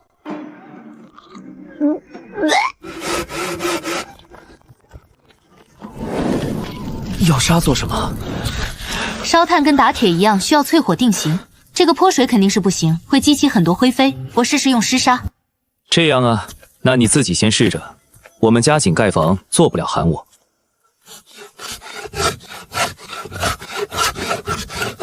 要不你也建一栋？听妍儿说她跟周宁安关系不错，你不想他们平等相交吗？你这人可真会抓重点。况且你年纪与林氏相仿，周家又不止一个男人，瓜田李下的。我自然是想有一个家的，但你们已经帮我修了周家屋子。赵姐姐，不要钱的小工不用白不用啊！就是啊，赵姐姐，多给我们煮2顿火锅子就扯平了。赵姐姐建个大房子吧。那行，就那边吧，对着下山路，离你们2家都50、60米，遇事喊一声听得清。哇！哎，等会儿先看看炭。让他们去吧，傻小子们粗手粗脚的，我去帮你弄。比之前的重，没碎裂，完美，无烟无明火，比侯府的银丝炭颜色更鲜艳。这若做大块些，价格比银丝炭高1倍也有人买。不要做量，要做精，让镖局过年前送到周青瓷手里，借他的手引入富贵人家眼中，就送2盒。若有人喜欢咋办？喜欢就等着，等得够久才被珍惜。你敢不敢在遂州落户？这话怎么说？遂州山头都是由官府控制，除了流放之人烧炭上交外，其他人也是可以靠烧炭讨生活的。比如你，跟这些孩子。流放来的养不起孩子，这些孩子若是命大活下来，满5岁就可花500文去官府入籍，可自己烧炭卖与官府，与流放之人烧的炭同价。若是这样，那岂不是有空子可抓？流放并非充奴，世代不得脱身。拿周家作比，若是周大公子与林氏在随州产子，这孩子就不再是流放之身，可入随州籍。那宁安，他不行，他的后代可以。这样啊？那你为何问我可敢在随州入籍？百姓入籍本是官府应尽之责，可现在想入籍必须交，交不起钱，无法给孩子入籍，便是黑户。黑户可被买卖。随州官员贪无可贪，便怂恿商人花20两银子买下一座山头，不买就不卖炭给你。天下乌鸦一般黑，两头吃。所以莫问我敢不敢，就凭妍儿是黑户这一点，必须落。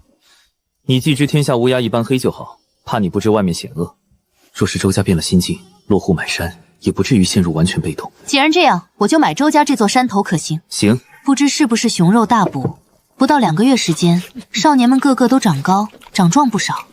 这样的好处就是干活更加麻利了。沿着篱笆建鸡圈，种满丝瓜、黄瓜，夏日清风，瓜果隐藏在绿叶间，光想想就要醉了。娘，我要种葡萄。好呀，就是不知随州城里有没有这种东西。改日段爷爷给妍儿搭葡萄架，挖山葡萄来种。山葡萄甜吗？娘，甜不甜不重要啊，妍儿要跟娘在葡萄架下捏泥人做针线。好呀，甜不甜不重要，妍儿在一起才重要。娘，我带着弟弟留在山顶。娘，您跟沈叔叔下山办事，这么远又是冬日，很危险的。您放心，我会照顾好自己，也会看好弟弟。我这2天不做木工活，盯着俩孩子如何？赵姐姐，你放心吧，还有我们呢。这样吧，小1、小2、小3、小4，你们都留下来看孩子。那行，妍儿要看好弟弟，要听段爷爷和哥哥们的话。知道了，娘，你也要小心。娘，您记得给我买糖葫芦。看好弟弟，娘回来给你买。段叔，多谢了。注意安全。走热了，今年运气不错，还没大雪封山，到现在就下1场雪。但愿在周家到来之前，不要大雪封山吧。你是不知道，上次下山走一段他就得歇息，不然怎么会耽搁到第2天晚上？哎，你不是说这山中有溶洞吗？能不能通行？有，不过我也是在无意间走通了一条。山体里的溶洞四通八达，想要探索，须得耗费不少人力物力。你也算是运气好，地下溶洞分支众多，稍不注意，可能就一步踏入悬崖。这么说来，的确是我运气好。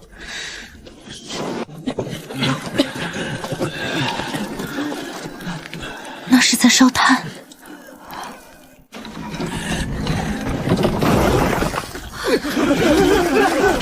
不要去帮忙。我不会去的。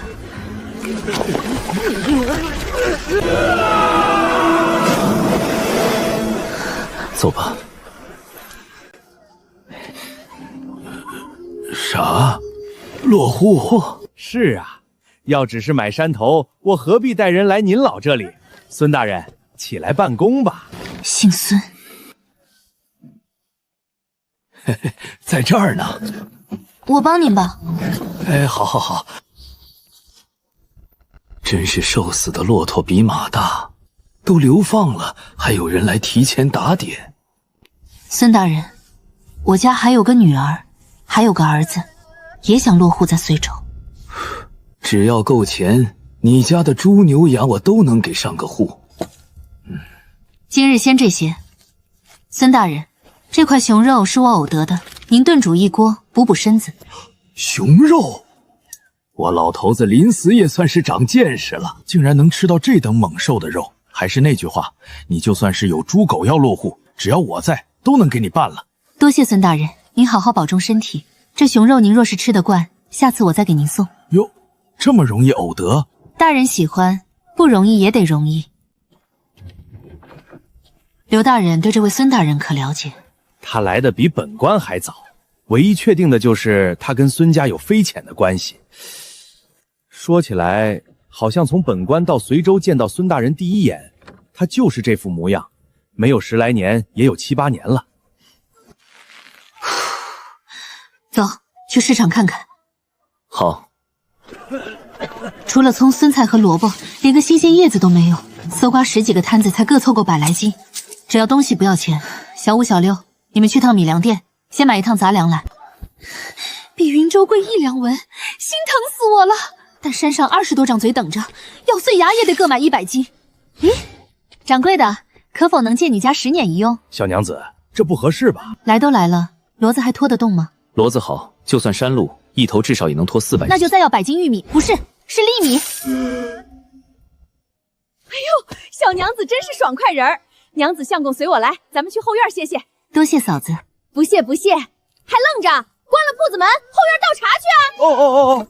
外头随州城满眼灰扑扑的，偏偏这家后院黄澄澄亮当当的，看着真差。哪要您自己的骡子，正好让我家这货活动活动，不套眼正转几圈就晕，晕了就撂蹶子。原来还有这窍门，配合的是默契。但这10年看这样子，再快也快不到哪儿去啊！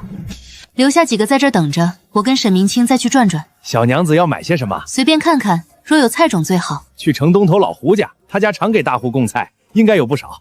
他家有些那啥，你就说是城西杂粮渡介绍去的。谢谢婶子了。今日正好有时间，带你去东边看看。这些大户人家都是哪儿来的？商户或者是大户分支，管家炭火生意的。原来如此，跟朝廷贬官一个道理，都是不受宠的。胡家是佃户，住交界处。掌柜的可在？松菜叶子3文1斤，3斤起卖。这位大叔，我们不买松菜。哎呦，这位娘子眼生啊！是那边米粮店掌柜推荐你家的，说你家可能有菜种卖。这是什么种？我说贵人何必要自己种？小老儿家什么菜都有，您只需要出银子，每日都能给您送去府上。我问你什么，你就回答什么。若是不愿卖，我这就走。不，贵人娘子莫要怪，是老儿唐突了。挨着念一遍名字，报出价格。这是松菜、萝卜、韭菜、葱、菠菜、茄子、辣椒、黄瓜、甜瓜、臼头、冬寒菜、雪里须。臼头要2斤，其他各要1两。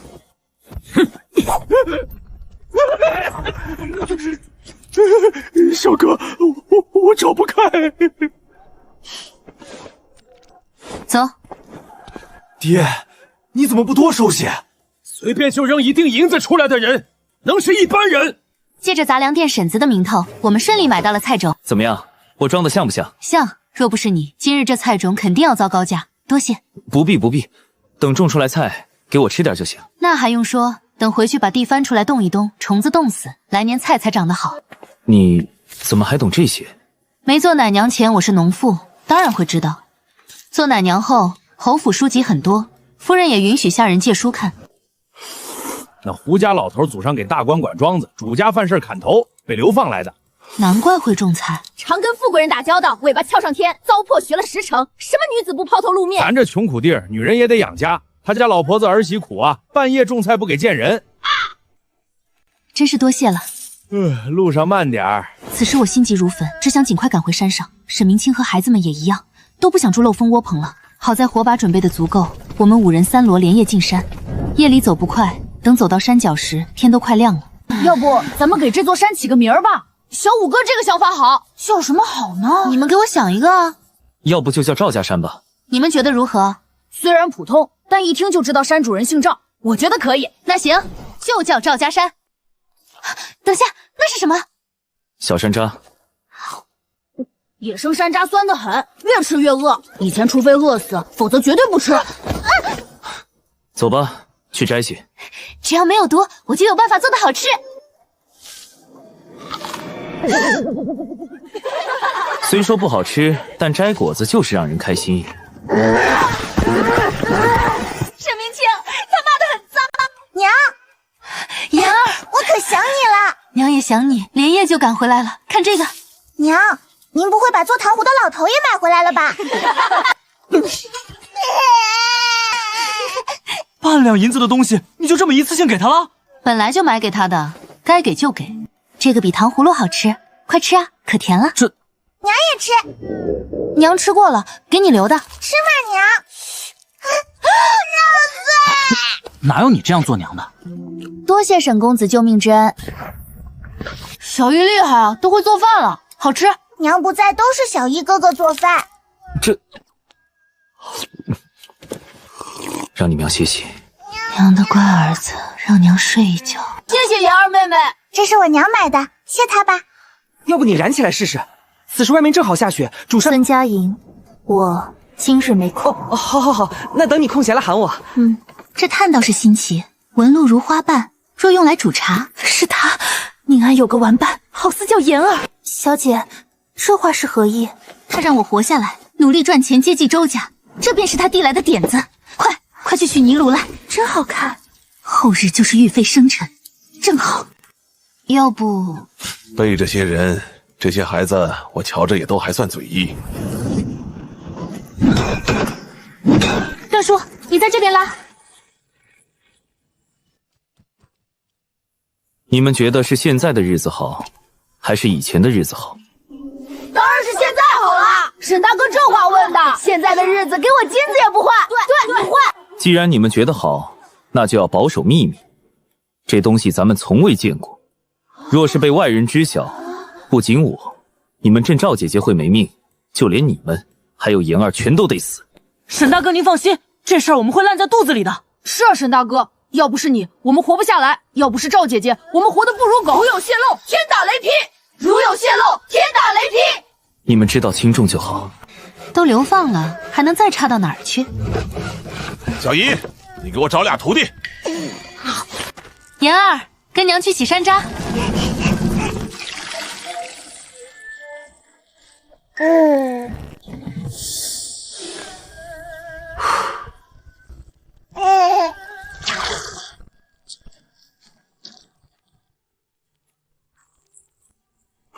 娘，我也尝尝。好好吃。哟，咱们乖宝只吃甜不吃酸，是不是啊？苏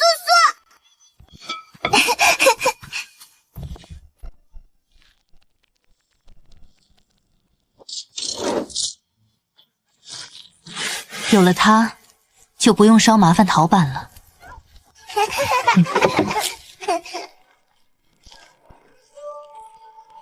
沈大哥，今天大晴天啊！沈大哥，我们快出发吧，我去拿篓子。着什么急？现在露水还结着冰呢。集合！今天围着山顶跑2圈，跑不够不许出门。是。没吃饭？是。可不就是没吃饭吗？洗手吃饭啦！吃，白米白面或许有难度，但杂粮糊糊管够。1年都没有任何进项，我可不信。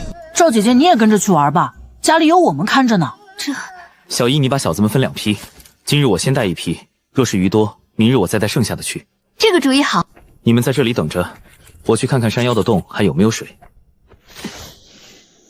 要是有人见着干枯茅草松软，一头躺上去，岂不是会被活活摔死？山上的水干了，要去山下。后山我知道的溶洞口大小数10个，所以你记住，没事千万不能从后面下山，可知道？知道了，沈叔叔，我不来也会看好弟弟，不让他来的。真乖，奖励你。谢谢沈叔叔。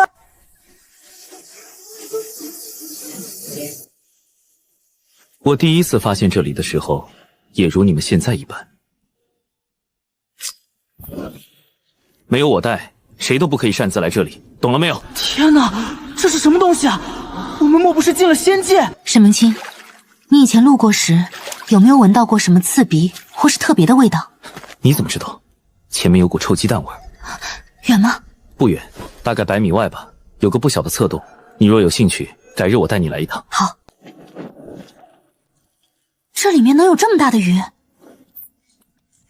小2、小4、小6跟我下水，你们其他人在岸上等着。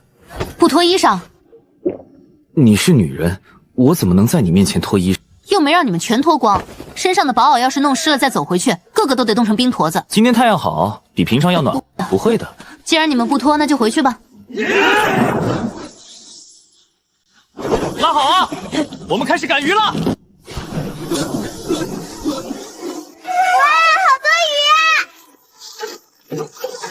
我拉不住了，妍儿，你离水远一点，麻去帮一下哥哥。12哥哥，麻去帮14哥哥，妍儿来帮你。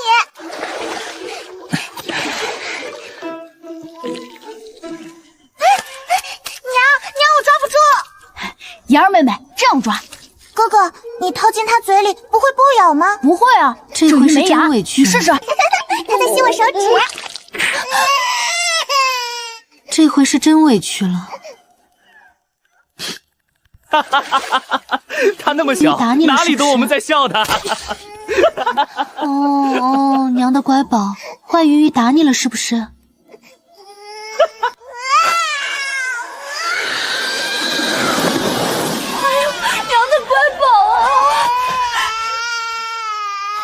对不起啦，沈叔叔是坏蛋，不该嘲笑咱们小玉。明明是小鱼的错，叔叔怎么能嘲笑咱们宁玉呢？叔叔是坏蛋。宁玉，叔叔错了，已经道歉喽。好了，娘知道你委屈，晚上咱们就把这10个月的孩子居然还能看懂大人的表情啊！来都来了，咱们再赶一波吧。那也行，没几天就过年了，咱们回去冻上一半，再抹盐腌一半。你们快把湿裤子脱下来，别把外面的棉裤打湿了，不然刚才就白害羞了。赵姐姐，哪有那么冷？你这么塞，当心等会儿把扣子都给崩掉了。切，他要是得了风寒，到时候还不是要劳累我跑着抓药？猴子，好像还真是啊。你想去看？我不是想看猴子，我是想去看看那是棵什么树。可以，我们去看一下。这难道不是脚吗？走，今日先回去，明日咱们专门来弄拐枣。沈叔叔，明天不是要带小鱼哥哥他们抓鱼吗？有甜甜的拐枣，哥哥们哪里还愿意抓鱼哟？大爷爷，我们抓了好多鱼呀！哎，爷爷来喽！哎，别下来！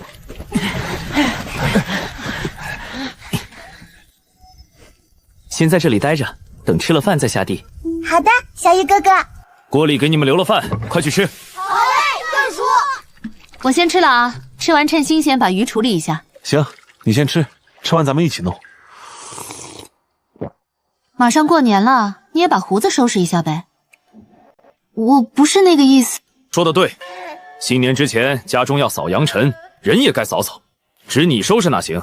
腊月29吧，小子们也都把头发洗洗修修。赵姐姐要刮鱼鳞吗？要，你们把鱼洗干净，鱼鳞刮下来别丢，那是能吃的。好的，赵姐姐。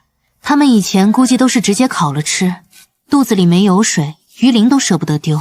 我们能做什么？你们刨开鱼肚，把内脏拿出来，记住，除开苦胆，其他的都留着，能吃。啊，要不算了吧。鱼下水腥味重，他们做乞儿时向来直接扔。等他弄那弯弯绕绕的鱼肠，不知会不会想起不好的回忆。这鬼天气，1个时辰鱼就能冻硬，用树叶隔着，吃的时候直接拿一层，省得把整罐都解冻了。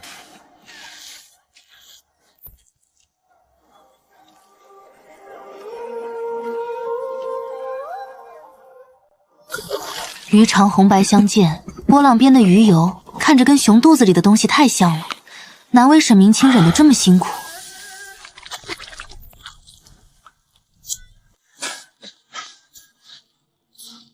现在大家急缺油脂贴标，有这么多鱼油，根本管不了腥不腥了。这一大把姜蒜下去，看得我一阵心疼，不过香味确实出来了。半山腰就闻到香味儿，带小子们赶紧赶回来了。放些辣椒，得劲儿。好，等会儿就放。砖窑里的炭烧的怎么样？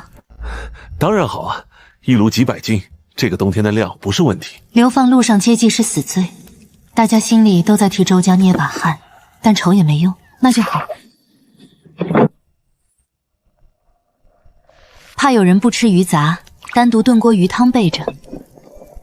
妍儿才6岁，跟着吃杂粮不好消化，嘴里都有味儿了。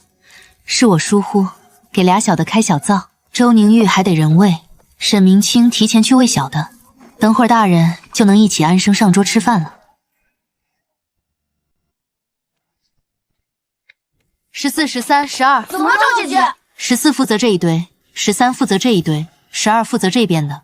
数20张树叶，就给饼翻个面，谁把饼烤糊了，就谁吃啊。不仅要吃糊饼，还要被哥哥们骂哦。借着靠烤饼，给这些没空读书的少年安排着简单的算术任务。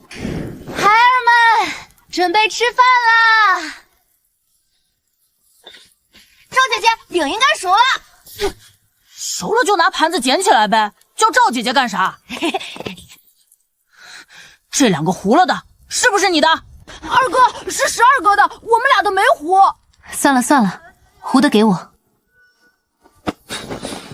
这么多孩子，又都是男孩，你能时时刻刻拴在裤腰上？你这话，大孩子教育小孩子，不过分你就别插嘴。现在你给小的长秧子，大的以后就压不住他们。再问你一遍，这2个糊了的饼是不是你烤的？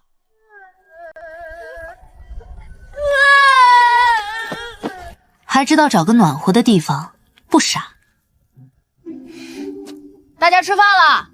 鱼杂鲜辣，鱼白细嫩，十二馋得咽口水都来不及，哪里还哭得出来？沈大哥，我错了。啊？啥错了？你做了什么事儿错了？我不知道啊。小二哥，我错了，我不该嫁祸弟弟们。知道错就好，下次就别再犯。快来吃饭吧。好了好了，糊掉的饼子已经被吃了。不是，我不是怕吃糊掉的饼子才哭的。十二哥哥，快吃吧，我娘做的鱼可好吃了。不过你要注意吐刺哦，要不你让我娘帮你把刺夹掉吧。不了。谁说好人没好报？周家这不是天都连吗？我下山去打探情况，你们在这里等我回来。我跟你一起去。那你们拿点干蘑菇、野板栗去市场卖，做样子。我跟沈明清去周家村看看。你段叔没有很多钱，但也不至于什么都要你破费。谢谢赵姐姐。段爷爷，你路上小心哦，妍儿跟弟弟在山上等你回来。爷爷的好孩子，你也要乖乖的啊。小鱼哥哥，娘说她用拐桥做糖果，你不要担心，妍儿给你留一些。好了，走吧，没事的。没了大熊，这山上应该没什么错了。如果有危险，马上躲进院子里，外面的东西都不必管，知道吧？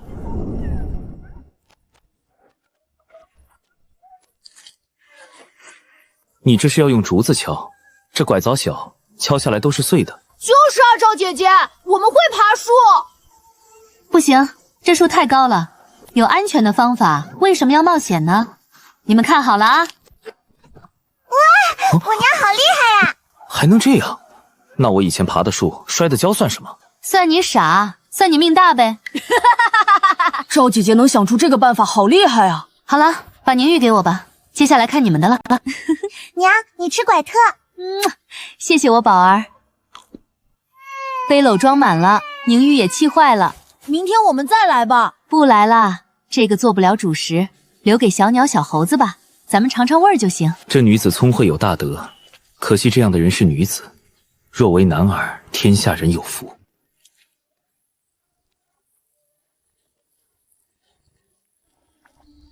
哇哦，娘，弟弟要拉粑粑了。哎，娘来了。妍儿，你有没有闻到什么味道？娘，是弟的粑粑臭吧？是吗？好了，走吧。快点进院子，关上门！快进院子关门！别出来了，快点儿！别出来了！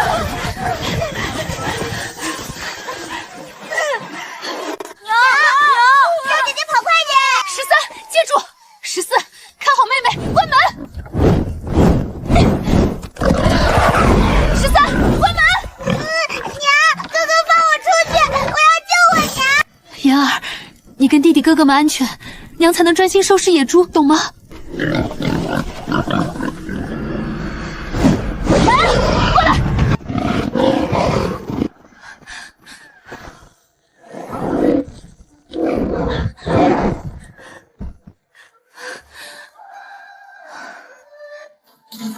好在门是用料扎实的新门，虽然段正手艺不精，但足够厚重。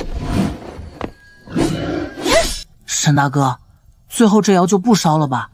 赵姐姐带着几个小的在山顶，我这心放不下。我这心也是跳个不停。先回去，明天早些来就是了。有声音！赵暖、妍儿、妍儿妹妹，14！沈明清，姐姐，我在这边。沈明清，妍儿他们在里，不要开门。我知道，11，你去看好妹妹弟弟，其他人跟我来。野猪皮很硬，不好攻击。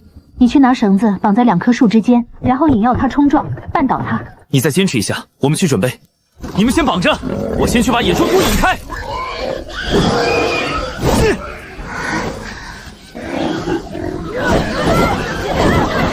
就这样，咱们磨死他们。他没力气了，绊倒他。都是肉啊，别放跑了。是啊，都是肉啊。做腥味重尾的鱼熊肉都那么好吃，如果做猪肉……娘，没事吧？妍儿，姐姐没事，出来吧，没事了。笑啊，怎么不笑了？啊，赵姐姐，你受伤了！娘，你流血了。没有伤筋动骨，应该是被破碎的门板，还有躲避不及的獠牙擦伤了。能走吗？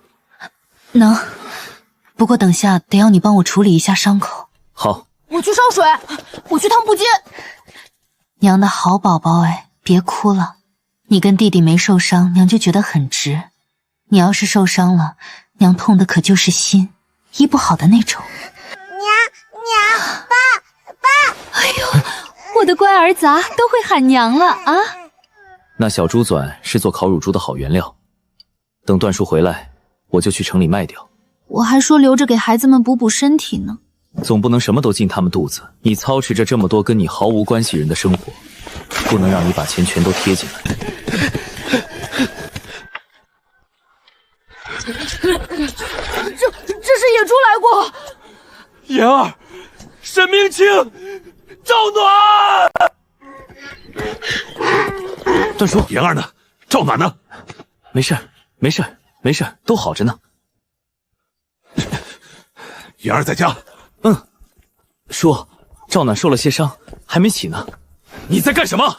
我段叔，山顶要么不留人，要么多留人，这个规矩我以为你们都知道。段爷爷，您不要怪沈叔叔，他也是为了多烧些炭才去砖窑的。好孩子，吓死爷爷了！段爷爷以为又要失去最重要的人了呢，这心啊，快蹦出胸口来。段叔，我知道错了，您先跟妍儿玩，我去做饭。鬼精丫头，别以为爷爷不知道你装可怜，帮他解围。段爷爷，昨天晚上我娘他们杀了好多野猪哦，可惜我娘受伤了，不然又能吃到好吃的啦。以后做事要多动脑子，你们沈大哥想不到，你们应该替他想到，并且提出来。好了，去跟大家分了。谢谢师傅。这是净灶神的糖吗？我见过别人吃，我自己没吃过哎。看到还有人卖，就给你们买了些回来，去分了吧。让你们平日调笑我跟小九被骂的凄惨，看看这是什么？这啥？祭灶神的糖果，我师傅给我买的，也是给我买的。一日为师，终生为父。别看我，我只是你们萍水相逢的沈大哥。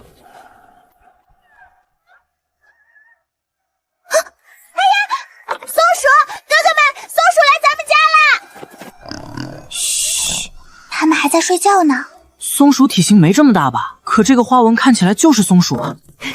娘，我们在兔子窝里发现几只这么大的松鼠。等下，是不是黄褐色条纹？娘，梗好聪明啊！是啊，赵姐姐，我也没见过那么大的松鼠，但它的毛色又像松鼠，只是没那么蓬松。赵姐姐，你怎么知道？因为那是野猪崽儿啊！你怎么起来了？哇，是野猪崽！段叔，回来啦！伤得重不重？还行，昨夜没发烧，问题不大。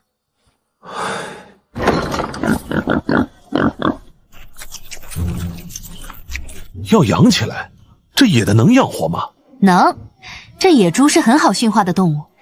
若是里面有公有母，咱们往后吃肉就不愁了。那行，咱们再搭一间宽敞些的茅草屋子来养猪。用砖头砌墙，野猪的破坏力很高。行，不出意外的话，周家人都还活着，距离遂州只有50里了。我估摸这2天就能到。段叔，我这几天一直在想，他不吃就饿着，你过来，咱们说几句话。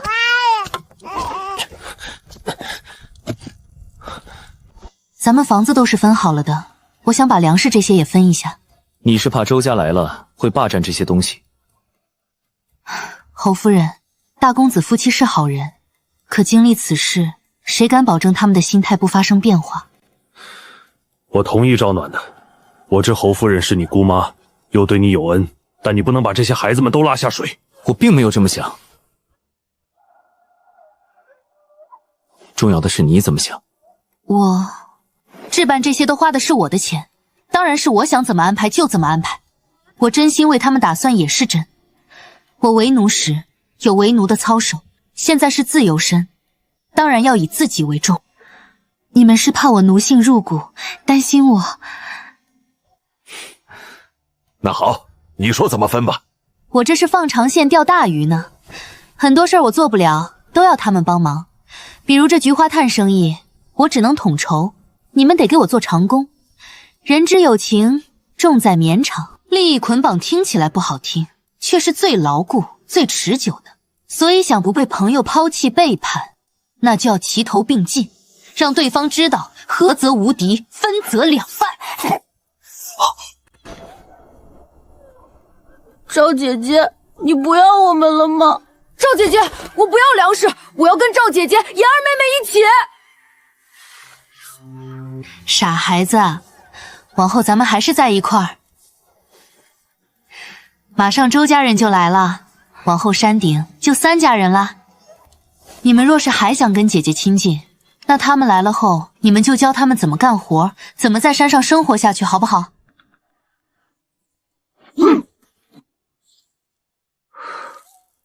最硬的那几块做成护膝、护肘，其他软活的先给几个小的做皮靴。猪肉切块，一半抹盐，一半冻上。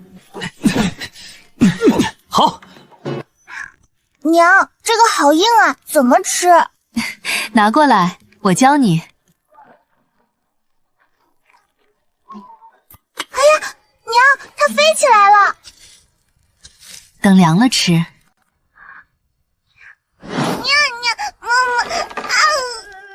娘，嘘。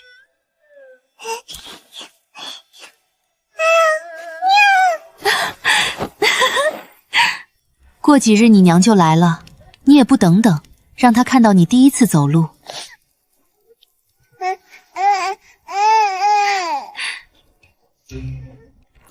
妍儿，你看看脆不脆？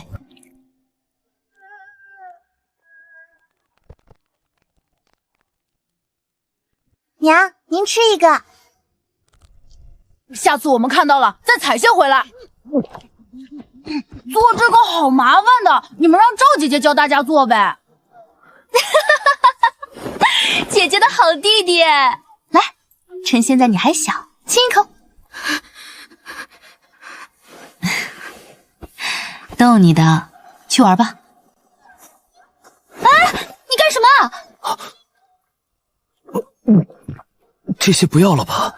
猪下水可以都留着，就算里面有寄生虫，也没熊肚子里的那么恶心。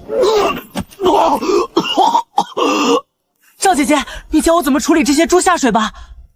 好，你先把里面的脏东西清理干净，然后我再跟你说怎么洗。赵姐姐，没事的，您跟妍儿不吃，我们吃。姐姐不是舍不得，而是这种肉吃了不好。可是，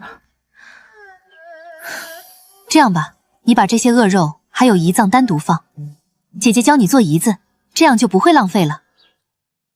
那好，胰子好几文1块呢，转窑不远处就有棵皂角树，地上掉了好些皂角，等会儿我就去捡些回来。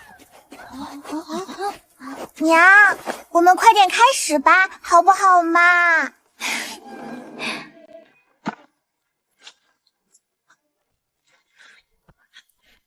？13、14，你们俩搅和草木灰水，等澄清后过滤出来。娘，我呢？我呢？你去把草药里的干金银花抓一把来，用剪刀剪碎，越碎越好。好嘞，娘。小10、11，你俩去熬皂角水，熬到浓稠啊！遵命，赵姐姐。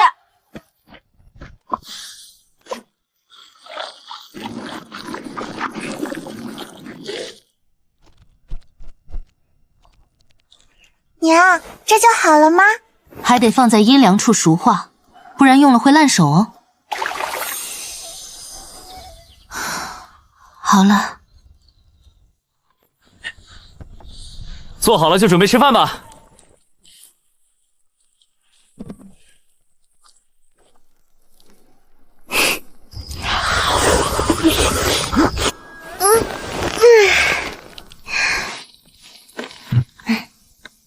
娘，您去吧。虽然我很想见到宁安，可弟弟需要人照顾啊。娘的好孩子。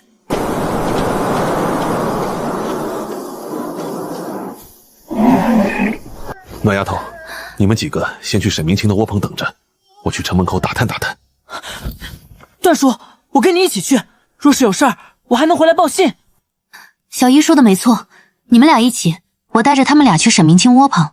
那也行。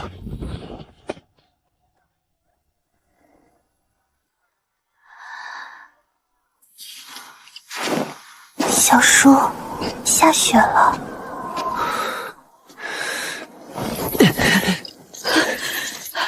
你俺再撑撑，已经能看到遂州城门了。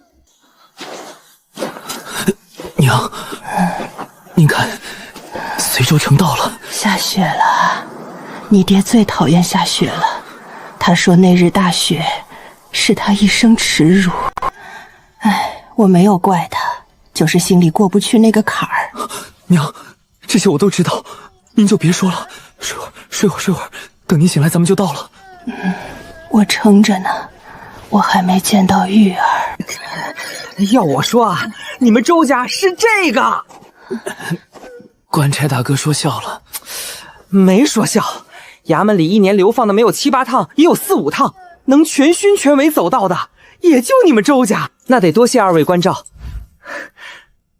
嗨，周大公子也别这么说，若是有机会再见，还请您别见怪。哪里的话，2位也是公务在身，倒是麻烦2位跑这么远送我们一趟，我周家有愧。大公子莫要这么说。段叔来了，你先去，我去告诉赵姐姐。2位官爷，老哥哥，您别让我2人难做。段叔，莫要为难2位官差。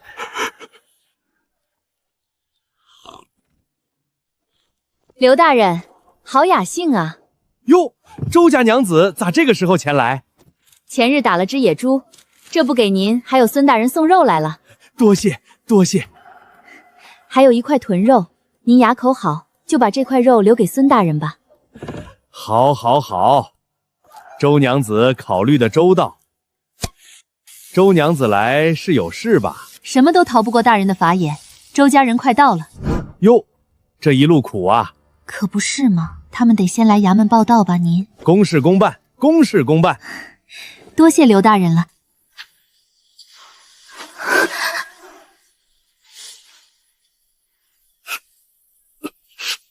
千里都走过来了，那就进来考考。来来来，刘大人是个好官，往后你们好好服劳役，他不会为难你们的。往后好好过吧。多谢大人，我俩也好回去复命。夫人，周公子，想来你们是了解遂州的。山头已经分好，每人每日上交木炭10斤。现在大雪封山，及其后待春日再一并缴纳。是，罪人记住了。至于点卯，空了就来一趟吧。多谢大人。这冷的天，我先回了，各位自便吧。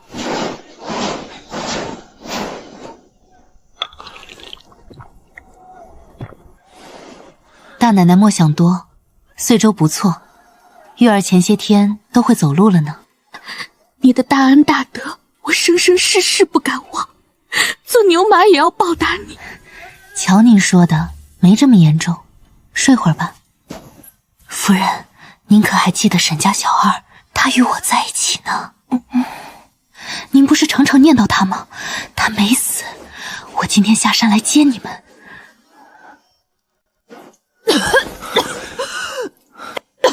您慢点儿，他在山上帮我带玉儿呢。您睡一觉就能见到沈家小二跟玉儿了。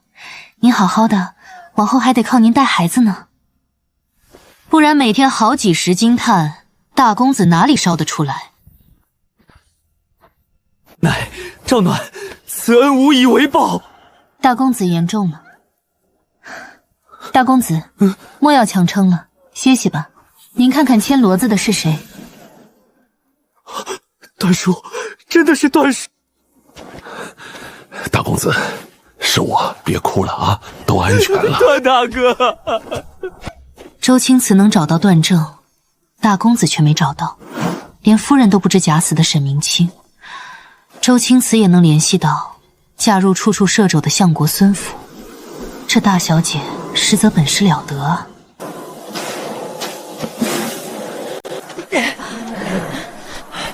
赵姐姐，附近有一个小溶洞，咱们进去歇歇。行，炭炉里面的炭都熄了，我怕他们受不住。辛苦了，等到山顶红薯萝卜豆子甘草管冲。大奶奶，是我，赵暖。大公子，您给侯夫人喂点粥水吧。哦，好。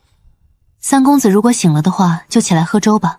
如果没醒，等我喂完宁安就喂你。大牢里确实有衙役想对林静书图谋不轨，但他以死相逼，对方没有得手。他怨的是周文瑞在那种情况下，想的还是如何于中。